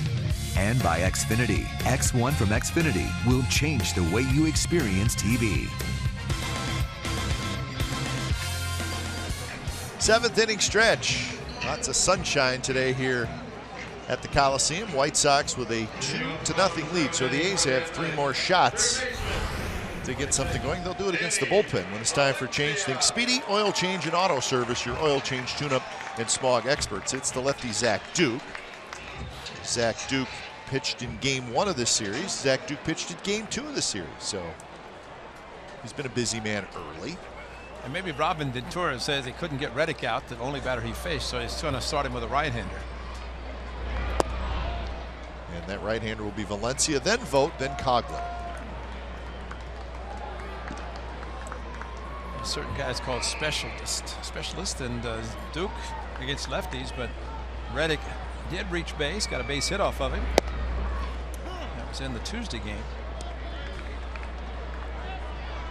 Valencia has hit a fly ball to center field. He has grounded to short. A little bit of a slow start. He's 1 for 12. Watch that one drop low. Very good start for Matt Latos. He ends up throwing 88 pitches in 6 innings. Just the 1 hit Chris Coughlin's line single to left field in the 5th inning.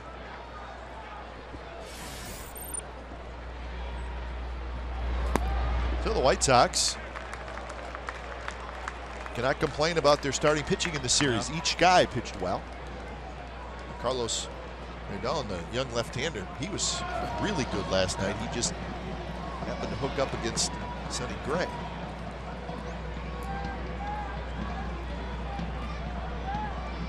Pitch to hit for Valencia. No, it's inside. A's will take it. Leadoff walk.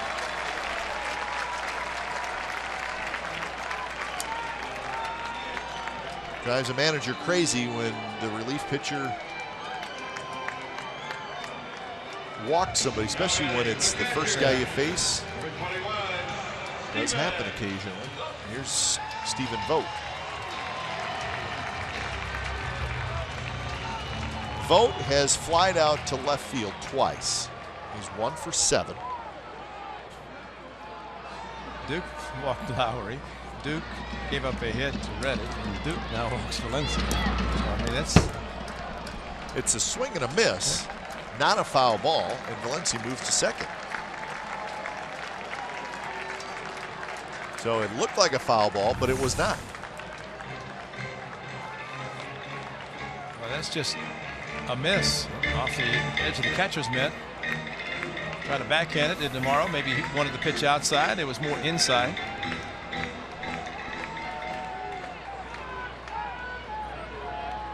So the A's get their second runner in scoring position.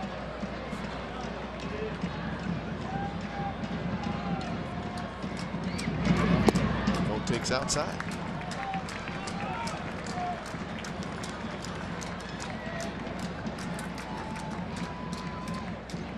Coughlin to follow here in the 7th inning. A good start to the inning for the Athletics.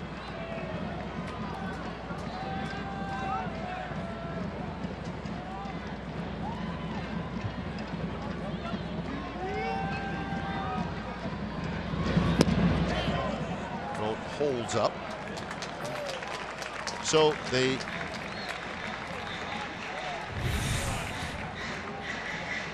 It's a lot of body, and you know, when the bat stays close to the shoulder, sometimes an umpire will call it with the bat somewhat going through the strike zone. Well, they gave that a wild pitch. Right? Yeah, I know. It doesn't seem right. It doesn't, no. I was a little surprised myself. Little flare, and that'll drop for a hit. Valencia to third. He'll stop there. Now the ball trickles, and Valencia thought about trying to score. Duke hustles over to cover home plate, and the A's have first and third, nobody out. Well, another lefty, so it really sets up well for Robin Ventura with his lefty. The walk to Valencia didn't help, and now lefty, and then another lefty. So we'll see if some pinch hitters, but you know, with a 2 outs, you're going to score easily, but when you're down 2, you don't want to take a chance to run into a double play. So Valencia held up, and once the ball did come in and off the glove of Abreu, it's amazing what a score will do as far as aggressiveness. You did not want to run into outs, and A's very alertly just staying put. Not many opportunities today, and here's a big one for the A's. Coughlin is in for a strike. Strikeout and a single for Chris Coughlin.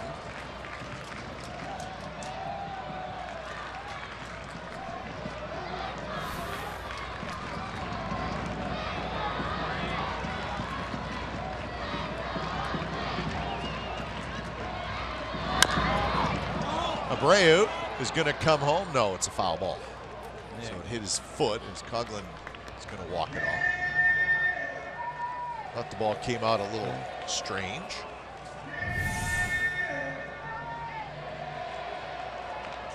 Straight down, right instep, right foot, and maybe the big toe.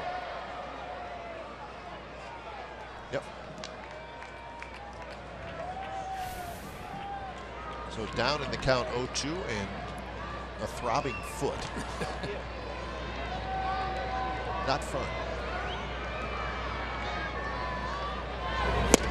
And he got him swinging.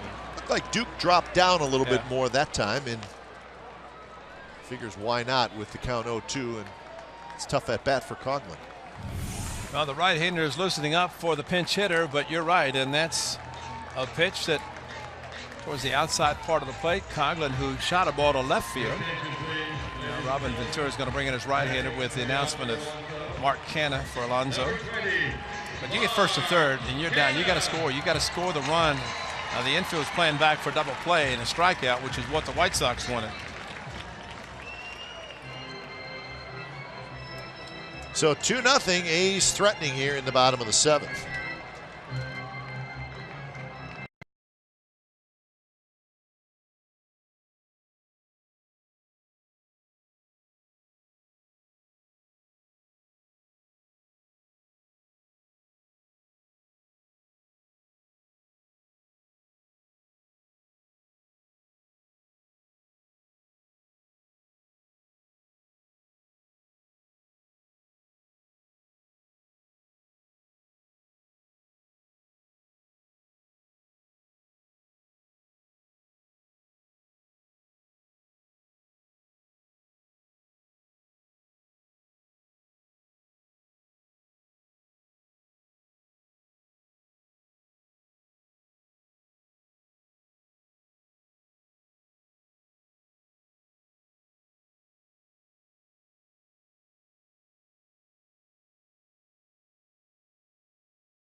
Their bullpen. Mark Canha is going to pinch hit. This is what he did last night. Just inside out swing against Rodon, and up on the out of town scoreboard, just above, up on the ledge, and signaling a home run. But Mark Canha, very strong opposite field home runs, and the majority of his home runs last year against right-handers, and he was supposed to be against lefties. That one last night was. Facing a righty now, Matt Albers, who pitched last night. I'll make it on Tuesday night. But a good off-speed pitch. Right-handers away from them. Left-handers, it brings the ball inside and back to the middle of the plate. Another veteran out of the White Sox bullpen. So Albers against Canha. First and third, 1 out.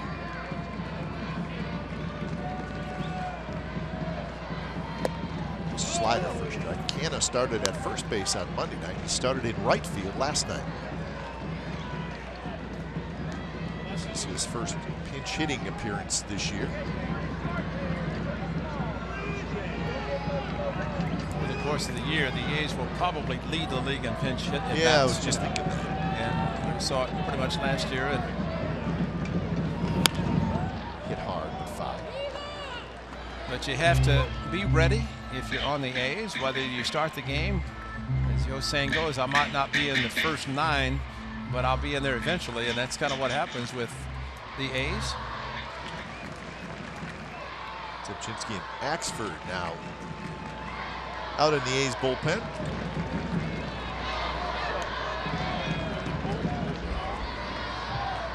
Big spot in the game.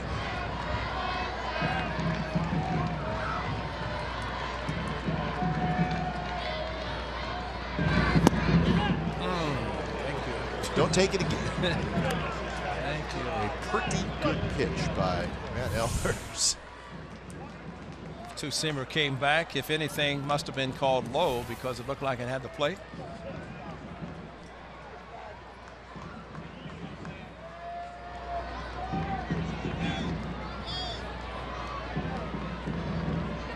Valencia at third, Vogt and the runner at first.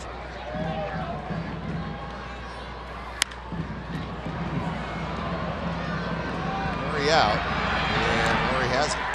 So Canha cannot get him home, and that's frustrating. That is very frustrating. First and third, nobody out, still first and third. And you know, the other night when the A's came close and 1-run loss, Billy Butler with a leadoff double. Did not move past second. Tried the inside out, but could not drive this one like he did last night. Hey, Ray, it was not a long at bat with 3-4 pitches, but you wonder how important Your attention, please. a first pitch strike with a breaking ball right. is in an at bat. Yeah. I think it's just huge. And he just flipped the little slider in there, got a called strike. Well, now you're a pitcher, you can go anywhere. Yeah. And he did. 2-7 to the outside. Andrew Lambeau, who was added to the roster when Felix DeBron went on the disabled list. And they have made the announcement. And Don Cooper is going to discuss Andrew Lambeau, but they made the announcement. Eric Surkamp is going to make the start in Seattle, so they'll need to find a spot for him on the roster. So for Andrew Lambeau, we shall see. You know, he was acquired in the offseason, and a lot of comparisons to he and Brandon Moss. Moss playing the infield, the outfield, and a very strong hitter. Lambeau had a good spring. What a way to impress a lot of the A's fans this afternoon if he could come through with 2 outs.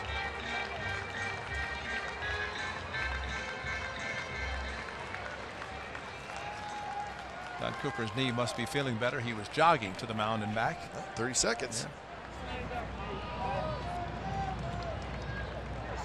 So those are the numbers last year for Lambeau, when he went 1 for 25.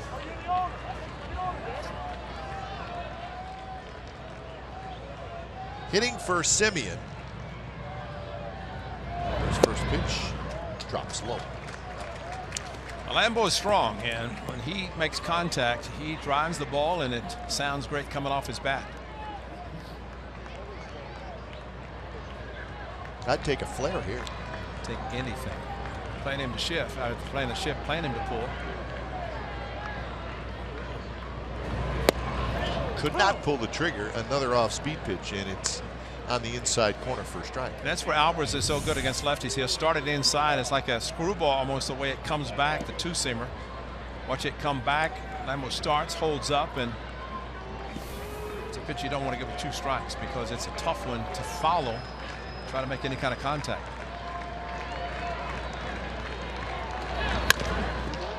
Abreu smothers it, steps on the bag, side, retired. So the A's had a couple of runners on, but could not score. 8th inning coming up.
In 1981, on April the 16th, when the A's take on the world champion Royals, 15,000 fans will receive a Stephen Vogt 1981 replica jersey. It's presented by Cache Creek Casino Resort.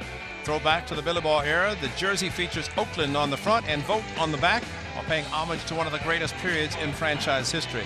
Visit athletics.com/tickets today.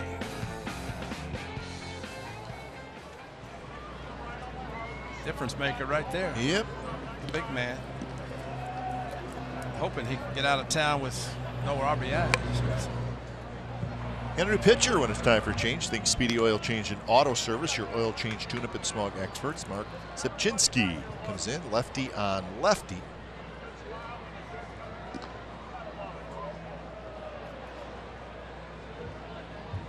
Second appearance this year for Zepchinski. He also pitched on Tuesday night.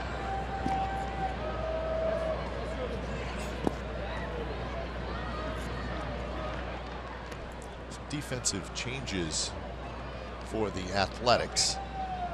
Jed Lowry goes from DH to shortstop. Mark Hanna stays in the game at first base. That one is lined to left, and that's a hit. Coco's got to cut it off. He does. Eaton's going to try for two. The throw is not in time. And a head first slide for Eaton. He's got a double. Well, the speed of Eaton and the combination of the ball slicing away from Coco Crisp. He was thinking two all the way, and what a series he has had, and continues with this opposite field double. Slapped it and out of the box, thinking not just a single, but a double. And Coco had to backhand it, try to stop his momentum, get the ball back in, and it was enough offline that Eaton, who did not hesitate around the bag, gets in safely at second. So that's the 8th hit in this series for Eaton, and here's Melky Cabrera. We should also note, Ray, that the DH is now gone for the A's. And the DH spot is the 8th spot in the batting order. And we say that simply because Lowry was the DH. Lowry shifts out of the DH spot and plays shortstop. And once you move your DH out of the DH spot, you lose him. So Chris Davis and Josh Fegley, the position players, so you start looking at possible pinch hitters and the pitcher spot. Yep. But you also don't want to run out of players. You have the versatility in Coughlin, so that's dealing with a catcher and an outfielder. A good outing for Fernando Rodriguez, an inning and 2/3. Couple of strikeouts, no hits, no runs.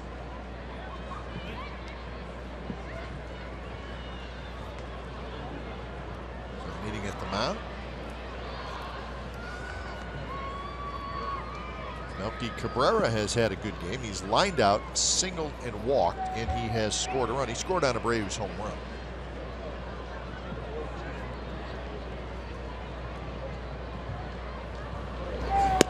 Way outside to Cabrera. So with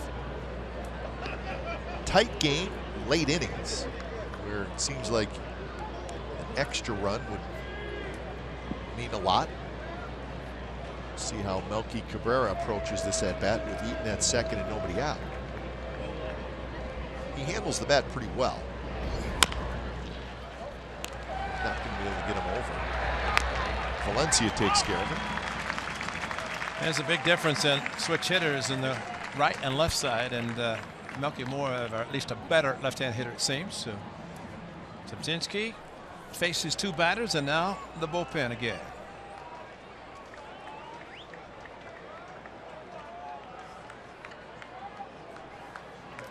So with a couple of power hitting right-handed hitters coming up, Dull is in.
Deals in town with Rapid Deal Days presented by Bartable. $5 tickets are available for select home games with this one-of-a-kind promotion. Visit athletics.com/Bart today because these tickets won't last. They will not last, No. Joe. I think Joe's going to buy some because it's Bartable. So Ryan Dull to face Jose Abreu with Eaton at second base. Good challenge for Ryan Dull. Slider for strike. Dull pitched on Monday night. He threw 24 pitches. Came back on Tuesday, but only threw 3 pitches that night. So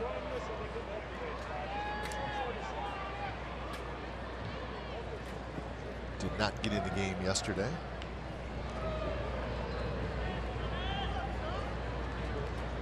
Abreu with a 2-run homer in the 6th. The difference in the game.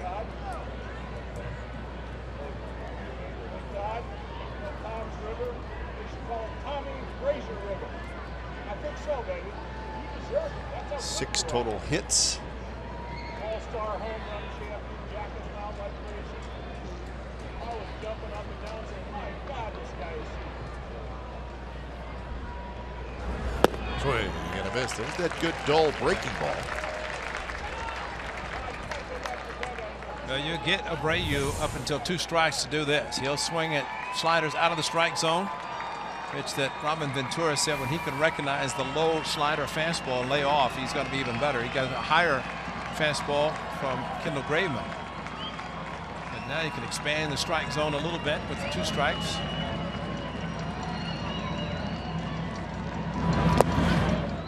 Nice block by Vogt. This is the home run by Abreu. He went to right field. And look at the location, it was straight. And that's what Kendall Graveman unfortunately tried to get the sink and try to get another ground ball, but left the ball up a little bit, or at least straighten it out. And just tip your hat to the big man going opposite field.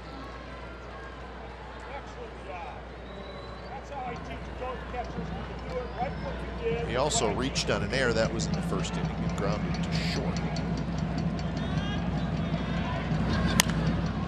High pop-up headed for the seats.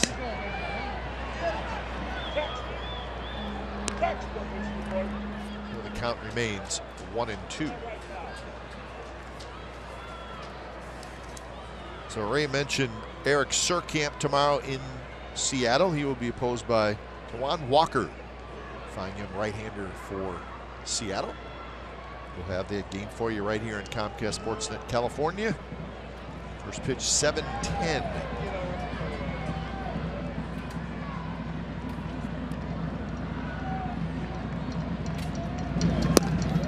Little outside, 2-2. On Saturday night, it'll be Rich Hill and Nathan Carnes. Nathan Carnes is the Mariners' 5th starter, came over in a trade from the Rays. And then on Sunday, Chris Bassett and Felix Hernandez. So that's your pitching matchups for the weekend in Seattle.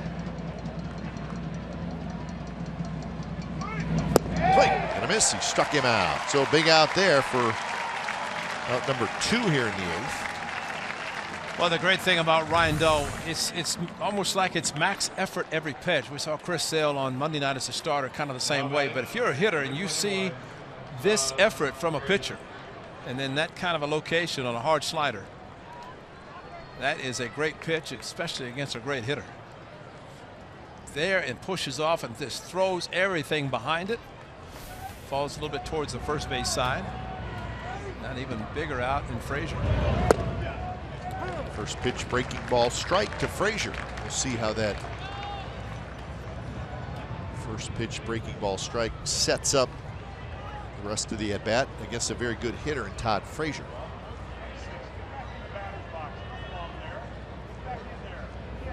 Frazier is 2 for 15 in the series. And of course, a huge hit in this series. 3-run homer. Hey, Stephen Vogt took one in the mask, huh? How about that? It's been a while. It's been quiet today. So Stephen Vogt with a big swing by Frazier. Watch the mask. Just above the glove and slipped just off the side. Not a direct hit, but still easy for us to say up here that didn't jolt the neck.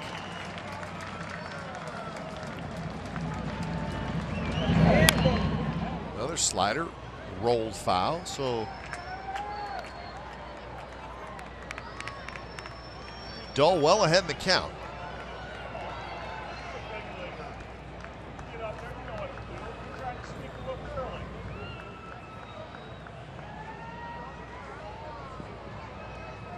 Frazier today has grounded out 3 times. Once to first and twice to third.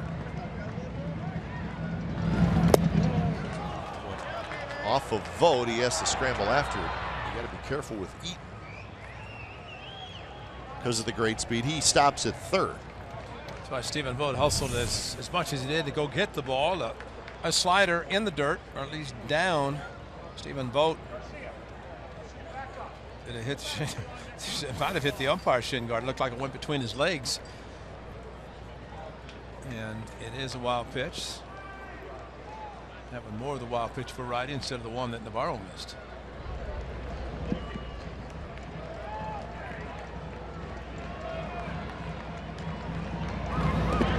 Nice block there, saves a run.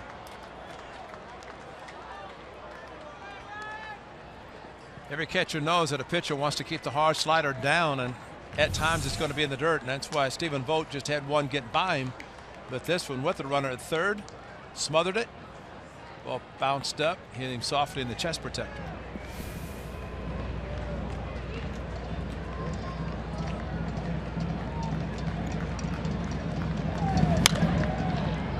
In the air, foul.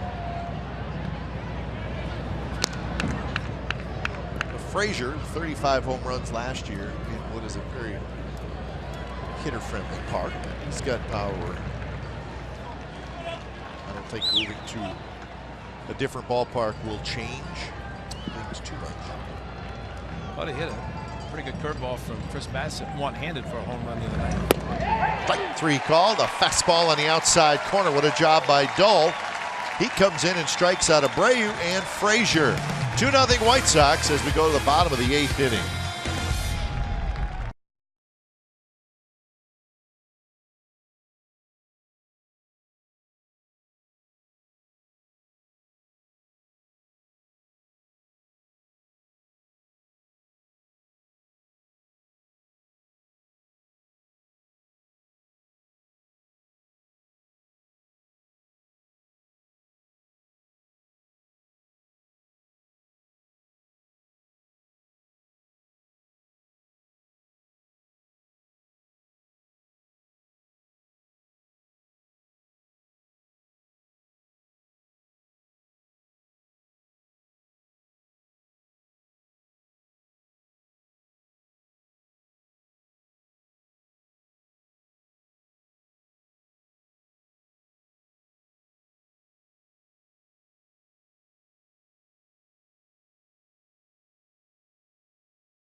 This game summary brought to you by your local Toyota dealers. 2-4-1 for the White Sox, 0-2-2 for the Athletics. So more pitching in this series. We've seen quite a bit of it in this opening series between these two teams. Latos just 1 hit through 6 innings.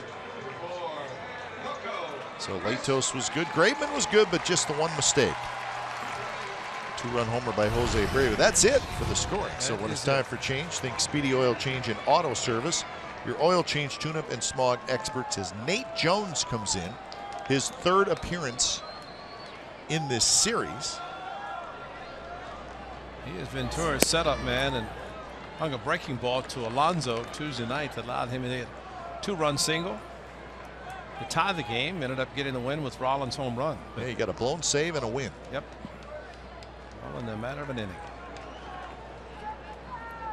More upset about the blown save, though, giving up the 2 runs. That's what relievers, they don't care about wins.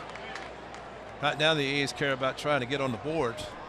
And to have the leadoff double top of the inning by Eaton with the speed, and he's stranded.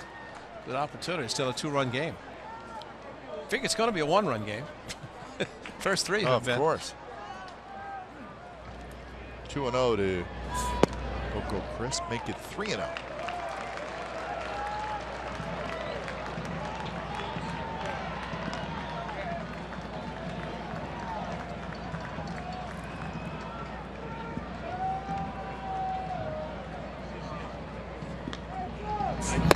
A little high, and it's a 4-pitch walk.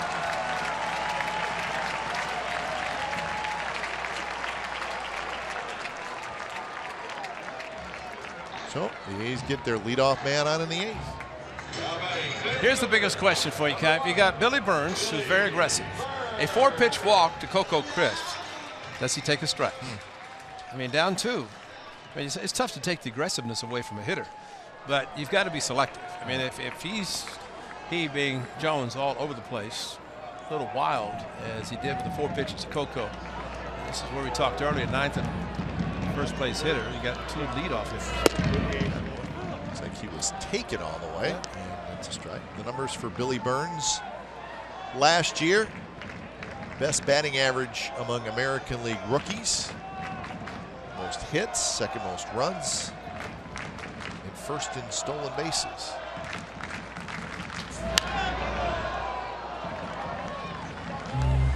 But you're going up against the young man who won the American League Rookie of the Year, Carlos Correa. Good luck. Is he going to be a star? I think he already is, and he's what, 21? Plus he's an actor. He's doing some movie stuff. He can do anything he wants to do. Speaking of the Astros, they are tied with the Yankees, 5-5 in the 6th inning at Yankee Stadium.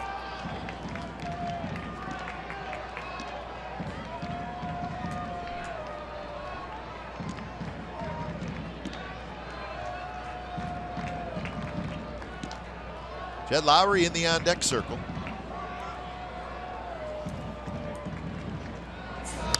Slapped foul. Eaton shallow in center and shifted toward left center. Schuck is very shallow in left field, which... And Saladino, the shortstop, playing like infield's halfway because of the speed of Billy Burns. Same for Brett Laurie. So infielder's kind of in, so it opens up a lot of holes, especially if the ball's hit hard on the ground. In the air to right field, shallow toward the line. Garcia on the move, and he gets there to make the catch.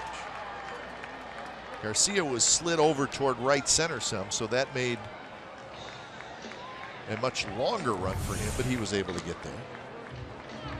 And Billy just trying to protect, but anytime with his speed, and we say it often, speed hitter hits the ball in the air, that's not good. You want line drives and ground balls to utilize the speed, especially with the infield having to cheat in as much as they do.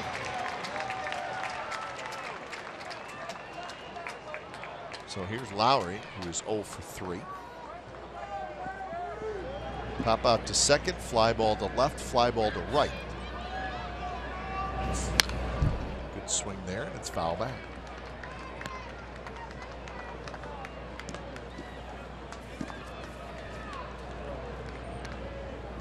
So Lowry to start this year is 3 for 14, but he does have 5 RBIs, as we mentioned in the beginning of our show. 96 miles an hour for Nate Jones. It's amazing how the 4-pitch walk to Coco Crisp got the bullpen up quickly. Now Jones is a setup guy. Figured that he's going to be out there, but as soon as he walked Coco, the bullpen got busy, lefty and a righty. Just not taking any chances.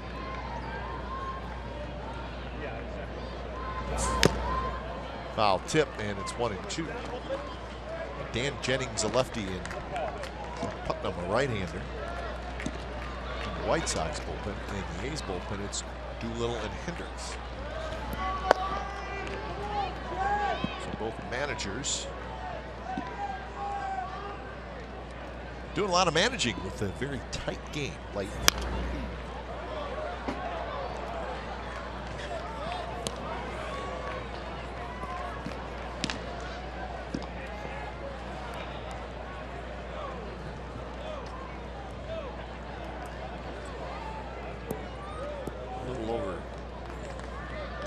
12,000 in the building today, so small crowd on a beautiful day. Got him swinging at a pitch in the dirt. So lots of fastballs, but not that time. Took something off. Lowry's 0 for 4. That's a nasty pitch. Hard slider down, back foot, and the change of speed really affected him. Here comes the spin, the rotation, and the location out of the strike zone. But for a hitter to see it like that, figured it's got to be a strike. Here's Reddick. Ray, is what Jones does with his throwing arm before he releases, where he kind of holds it out and it looks like he holds it there for a split second. You do not see a lot of guys do that. It has to be a little distracting for him. It is distracting, and that's why I always say if you're an on-deck hitter in the dugout and you watch the pitcher, because you're not going to really see it full until you get at the plate, but at least you have an idea, and you don't want to start your swing when he gets to it right there when he pauses. That one hit well to left, but the White Sox got a guy there. J.B. Shuck. Side retired. So nothing for the A's after the leadoff walk. 9th inning coming up.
Bar live with the MLB.com at bat. Stay up to the moment, any moment, with game day, live game video highlights, StatCast news, and more. Download MLB.com at bat, the #1 app for live baseball on your phone and tablet. And watch and watch and watch, and anywhere you go. Number 26, Abisail Garcia. 2-0 White Sox lead. It is the 9th inning when it's time for a change. Think Speedy Oil Change and Auto Service. Your oil change tune-up and smog expert. So it's Liam Hendricks, the hard-throwing right-hander, comes in. Hendricks pitched on Tuesday night, 2 2/3 innings, all zeros. And he threw 30 pitches. He threw very well. Faces Garcia, Shuck, and Lowry. Robertson, the closer, is up, tossing lightly in the White Sox bullpen.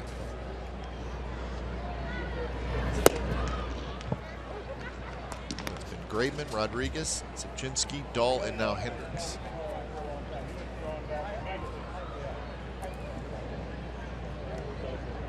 Last year, the bullpen problems well chronicled. So he's did not mess around. Changes needed to be made, and they made them. They really got 4 veteran pitchers. Try and change the face of the bullpen and then throw Doolittle healthy out there, so you almost have 5 different relievers from last year. Axford's been around a long time, as has Matson, Sapczynski, situational lefty. Hendricks went to the bullpen last year and was really good. And I think it showed last night with Doolittle unavailable and Axford pitched the 8th, Madsen the 9th, so you had a couple of closers closing out a game, one in the 8th, one in the 9th. And Doolittle with the day off, he'd love to get in the game today. Matter of fact, he was warming up maybe to come in a tie or the lead, obviously, but Hendricks trying to keep it at the 2-0 deficit.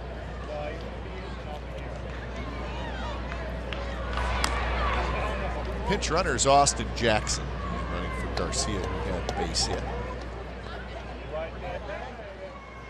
Valencia in on the grass with Shuck the hitter.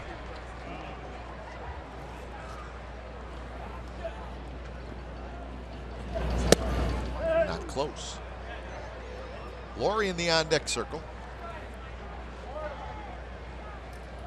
So Austin Jackson, the pinch runner, he will obviously stay in the game. He's a pretty good center fielder, if we remember correctly. And move Eaton over to right and Jackson in the center. And Garcia. Give Jackson the day off at least for 7-8 innings. Put him in the outfield. He's a little bit shaky on the ball down the right field line. So DHing the first 3 games and then playing this afternoon right field.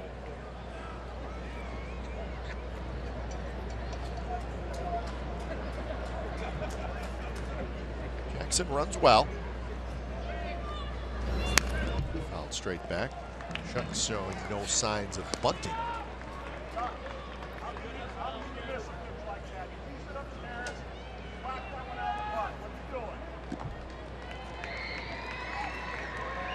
Taking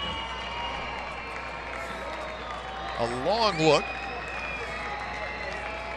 Joe McCune down there at third base, coach. Joe Boston at first. You want to be looking at 2 strikes. Nice block by Stephen Vogt. Panic sets in when you know you have a base stealer, good base runner at first base speed, and you watch how Stephen Vogt, once he blocks the ball, watch how he reacts to get on top of the ball quickly, gets rid of the mask, and goes after the ball in the event Jackson decides to go and not taking any chances, aggressively going after the ball.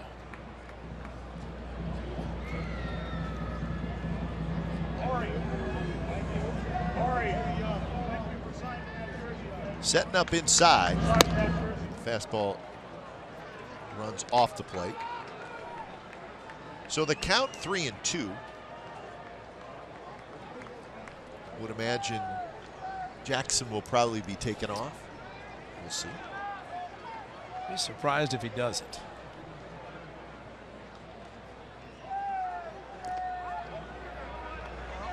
Would you like to be a first baseman and have that ball come over about 95? Yeah, he's a max effort guy too every pitch, including the throws to first base.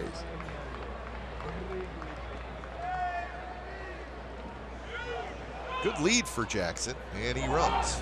Swing and a miss.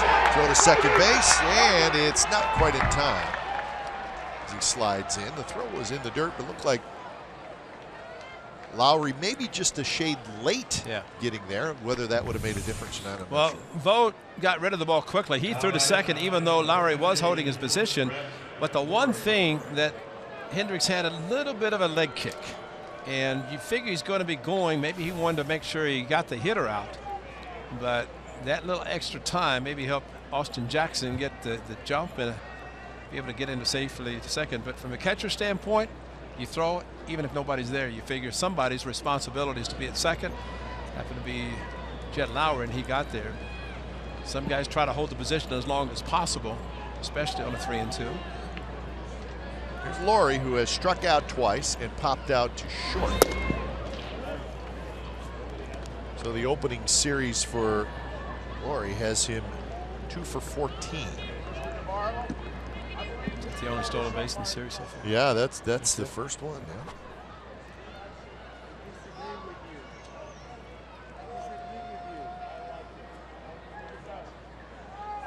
See, there's the slide step. He doesn't lose much on the slide step.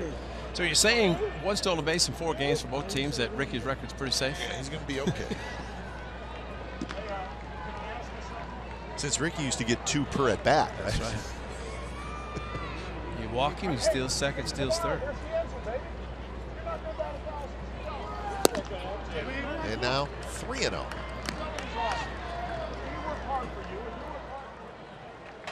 Wait, Coco's. Wait, oh.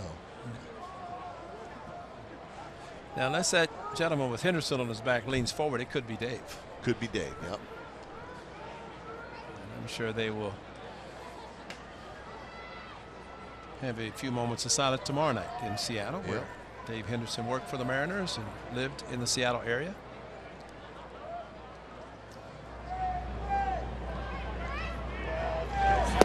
In their first drive. Well, in Seattle, there's Ken Griffey Jr. going into the Hall of Fame this year, and he's going in as a Mariner. And that's going to be a kind of a year-long celebration for Seattle, and I'm sure he can be part of the pregame festivities. He's going to throw out the ceremonial first pitch tomorrow night. So it'll be fun. So your own home opener is always fun, but it's also fun to be at other people's home opener, and not always, but you sometimes get a visiting team's home opener on your schedule, and you will get the Mariners tomorrow night.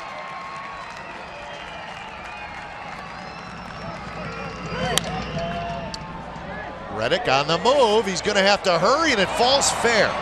And Jackson had to wait to make sure it did fall. He goes to third. It stops there. Nothing Reddick could do. He got a good jump. He just could not get there.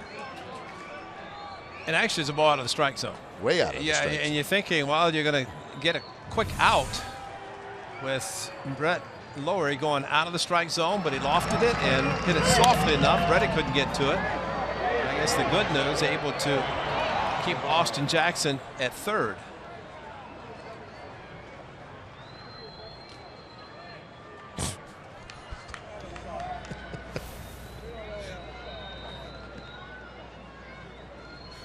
So we wanted to say Brett Lowry fell, but that did not look like a fall. It looked like a scramble. It looked like a crawl. Yeah. Scrambling crawl. Army crawl, scramble. That's right. That's what I was thinking. Here's Navarro, and a little bit high. Valencia is playing in at third.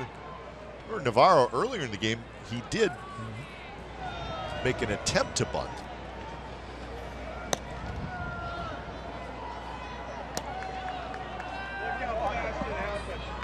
Hayes cannot afford to give up any more. And that one's drilled to right, and that is not good, folks. Off the scoreboard, a 1-run scores. Navarro's just going to get a long single, but it was a loud single, and it knocks in a run, so it's 3-0 White Sox. I think Navarro thought he had a home run. I did too. Yep. But I mean, just it was hit so hard. Not that he runs that fast anyway. It was hit so hard. But he crushed it, and it sounded great coming off the bat, and that's after the first pitch missed, and he got a fastball. He looked for it, got it, listened to it, and you think it's 5-0. Fortunately, it had some sink on it and ended up being off of the scoreboard. How close? 5 feet. Yeah. So still a double play situation that the A's are hopeful of getting. I think you're right, though. I think topspin Yeah. saved the A's there. So again, first and third, a run in. And here's Saladino. So 3 hits in the inning off Liam Hendricks.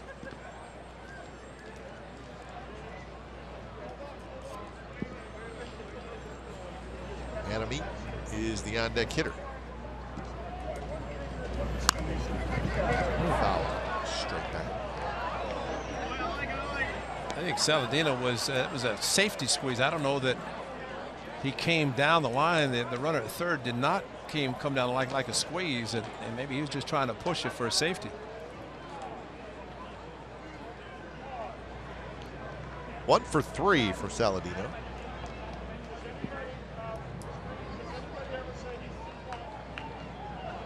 Lowry at third, Navarro at first. Again, this time pulls the back, so it's 1-1.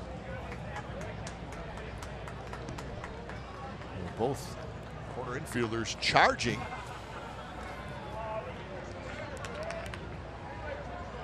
It's not that much fun for a corner infielder now because now you're not sure what he's going to do.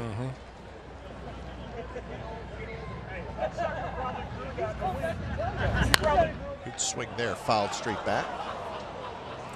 94 miles an hour on that fastball from Hendricks.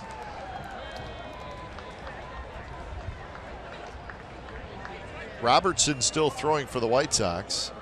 Putnam also up.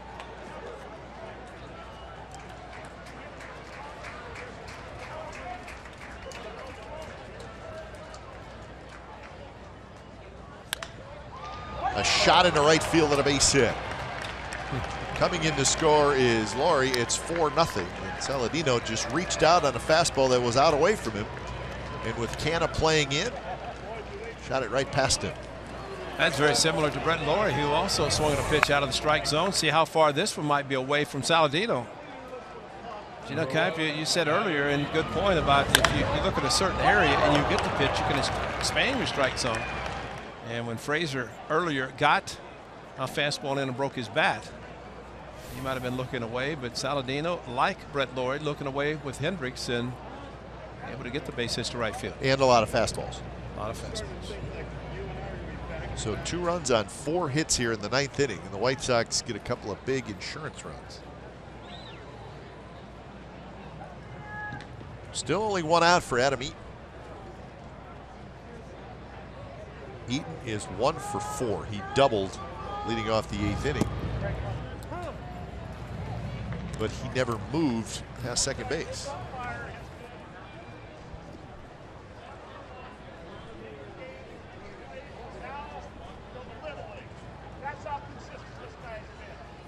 Eaton has had a terrific series. That one in first strike. He's 8 for 15 in the series. It's a good start for Adam Eaton. He was with the Diamondbacks, then traded to the White Sox. Diamondbacks had Eaton and A.J. Pollock for center field, and they felt like, well, get something for one of them. They kept Pollock, which is a good move.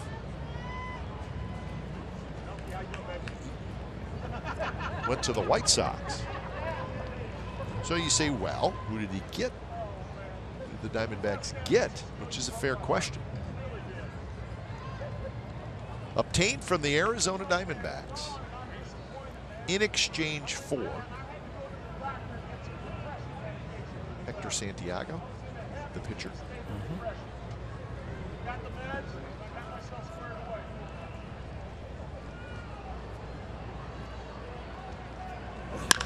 Line drive and a base hit to left field. Everybody moves up and stops. So Liam Hendricks is not fooling anybody.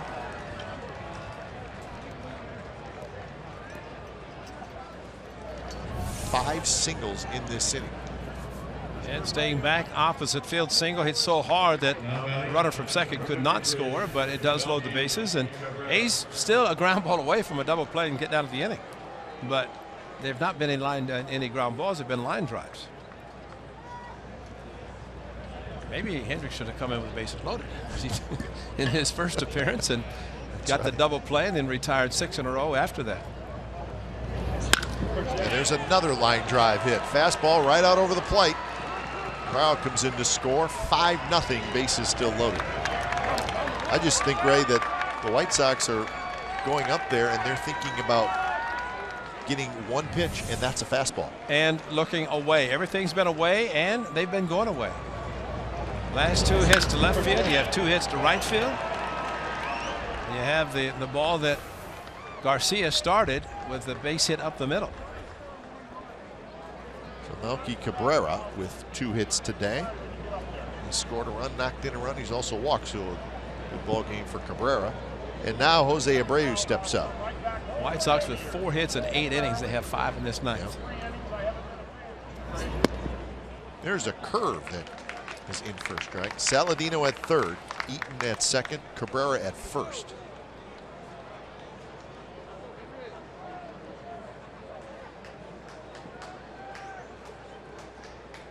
Abreu, a 2-run homer in the 6th, his first of the year. Fastball a little in, and Abreu fouls it off.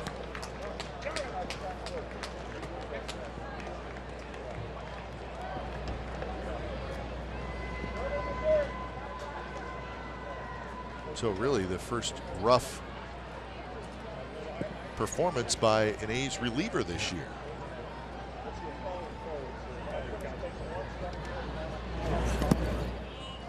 Stephen Vogt on the block.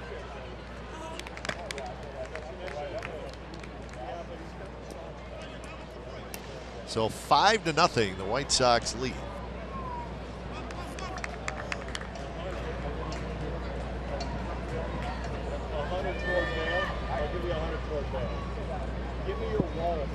Hendricks needs a hard hit ball right at an infielder, and he needs it in the worst way. The bullpen is quiet. He's thrown 29 pitches. There's a shot toward Reddick in right field. Reddick hustles back. He gets there to make the catch. Saladino tags. He'll score easily. So, a long sacrifice fly for Jose Abreu. He gets his 3rd RBI of the game, and it's now 6-0 Chicago. Almost had a chance to double off the runner at first. Cabrera was almost to second base thinking that ball was going to be in the gap, but it kept slicing back a little bit to Reddick. Reddick, of course, got a great jump on it, as he always does.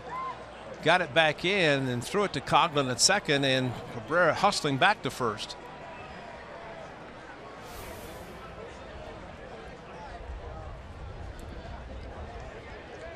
So 9th man to bat in this inning, and it's Todd Frazier, who is 0 for 4.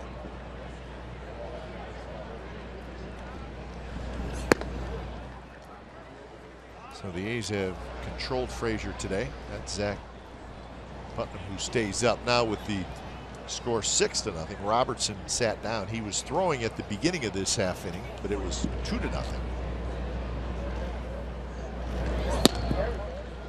one in for a strike.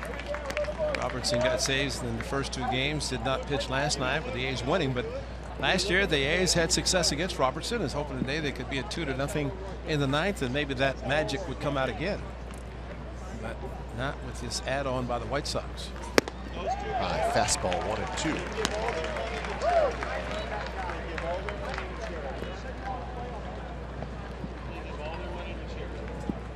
That may be what you need to do with that fastball, is elevate it a little bit, because he throws hard.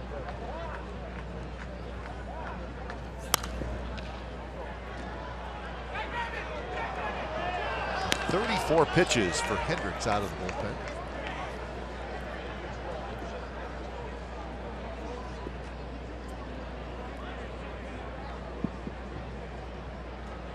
So maybe not the ideal thing you want to have happen with a reliever throwing that many pitches. Coughlin has it. He'll go to first. Side retired, but major damage done. The White Sox score 4 times. It's 6-0 as we go to the bottom of the 9th.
game, Kendall Graveman, outstanding for 5 innings. Had the sinker working. He had total for the day 10 ground ball outs. He had 4 broken bats in the innings that he pitched. He did great and just had everything working for 5 innings to remember. But here is the Honda player of the game because of what he did in the 6th inning. 1 walk that Graveman gave up and a home run that he gave up to right field. The first ribbies for Abreu, 2-0. And after that, after getting the next out, Graveman left, but Jose Abreu had kept him quiet for 3 games. Broke 2 bats in his first 2 at-bats, but then a fastball down the middle to right field.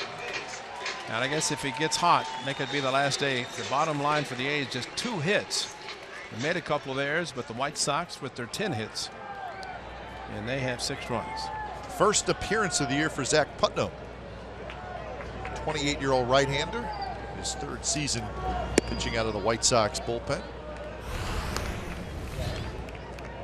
49 games last year, 3 wins, and the ERA a shade over 4. So his first action here in 2016. Valencia hits it hard. Fair. It's off the glove of Frazier. So maybe the start of something big.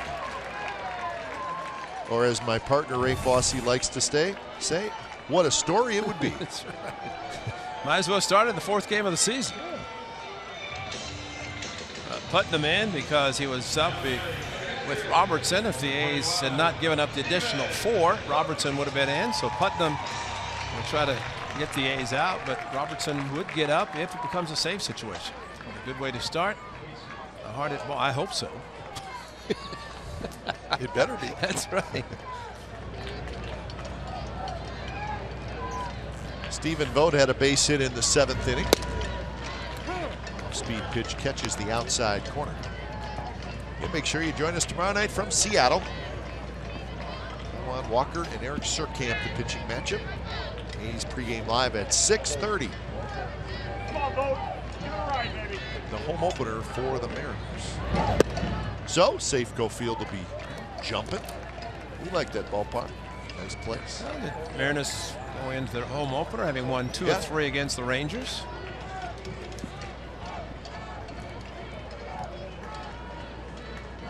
Chris Davis and Josh Fegley, the 2 position players remaining, and Davis getting a helmet.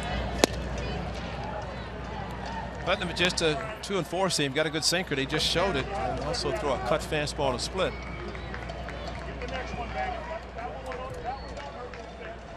There's certain guys are called go-to guys in the bullpen, and Matt Albers, Nate Jones, Patricia. Those outs in the 6th and 7th inning are usually huge.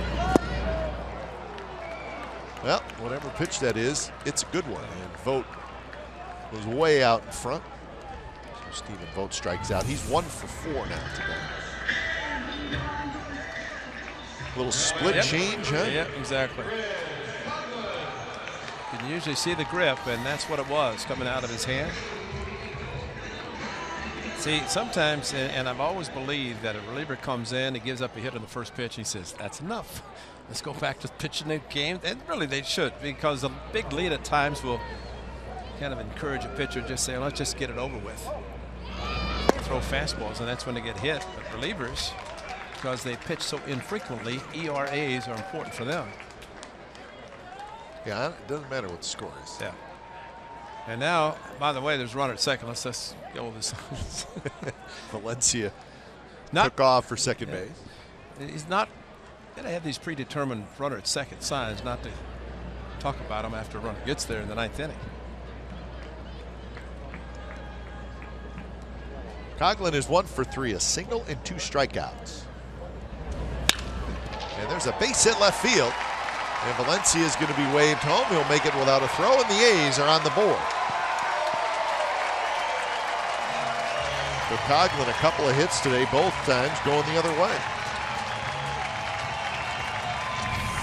High fastball, perfect to hit exactly the way Coughlin went to the opposite field. Stayed back, ball stayed up, and he shot it to right field. So good job. Getting a couple of hits today, both to left field.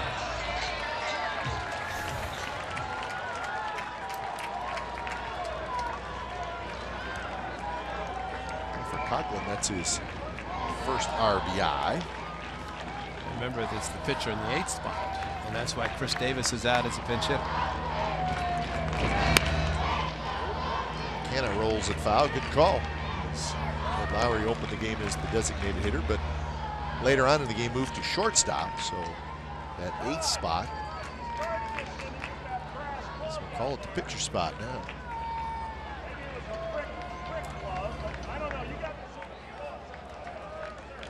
Canna hit in the 7th inning. He hit a pop-up second base, and that was a big point in the game too, Ray, in the 7th inning. In fact, that may have been the biggest point in the game. Coughlin will go to second because the A's had 1st and 3rd and nobody out and couldn't get anything going. And it's just 4 games, but if there's one thing that the A's, the situational hitting, Darren Bush just talks, as all hitting coach talk about, infield back, runner at 3rd in less than 2 outs. It's a gift run, and Canna does a good job of going opposite field. He just stayed inside the ball, but popped it up shallow second base, and that's why he couldn't drive in a run.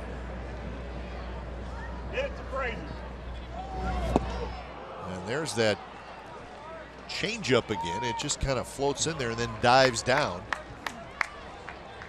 So 1-2 to Canna. Kind of a funky pitch. Yeah, and it kind of starts to the lefties at them, but to the righties, it's the same as far as the location, but the fact that it takes a lot off the pitch fools the hitter.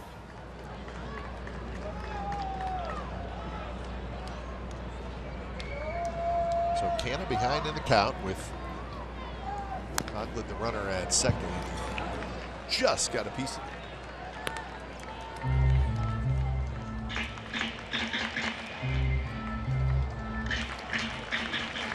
White Sox will head home for their home opener tomorrow against the Cleveland Indians. Division matchup. So they're saying, well, we've enjoyed the 4 days in California, beautiful weather. And how could you know?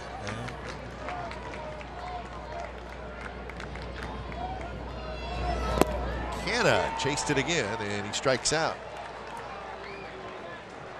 So Zach Putnam gets his 2nd strikeout. Yeah, a little bit harder split there, and it just, easy to say, because you say, how could a hitter swing a pitch that far, that much out of the strike zone? But you're standing at the plate, and you're thinking one pitch or just anything fast, and it comes in and ends up in the dirt. You can't really fault a hitter in a lot of cases.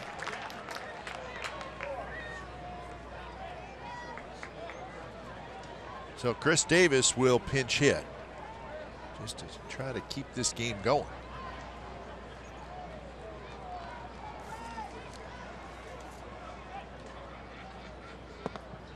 That same pitch. This one Davis lays off and it's low. Chris Davis 2 for 11 to start the season. One of his 2 hits is a double.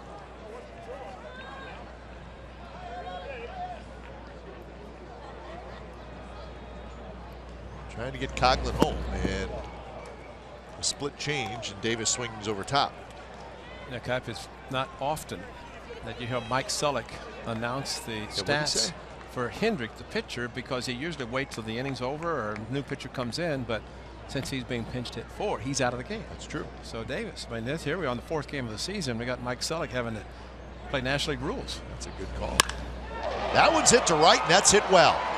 Eaton's near the wall, just enough room, and he makes the catch, and that is the ball game. He's going to run in the 9th, but come up well short. So the White Sox take 2, make it 3 out of 4 from the Athletics in this season opening series, and they do it behind Matt Latos today, and a 4-run 9th inning. Final score today: the Chicago White Sox 6 and the Oakland A's 1.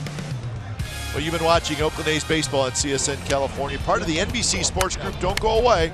A's postgame live with Henry Wolford and Shooty Babbitt starts right now. Once again, final score: White Sox beat the Athletics 6-1.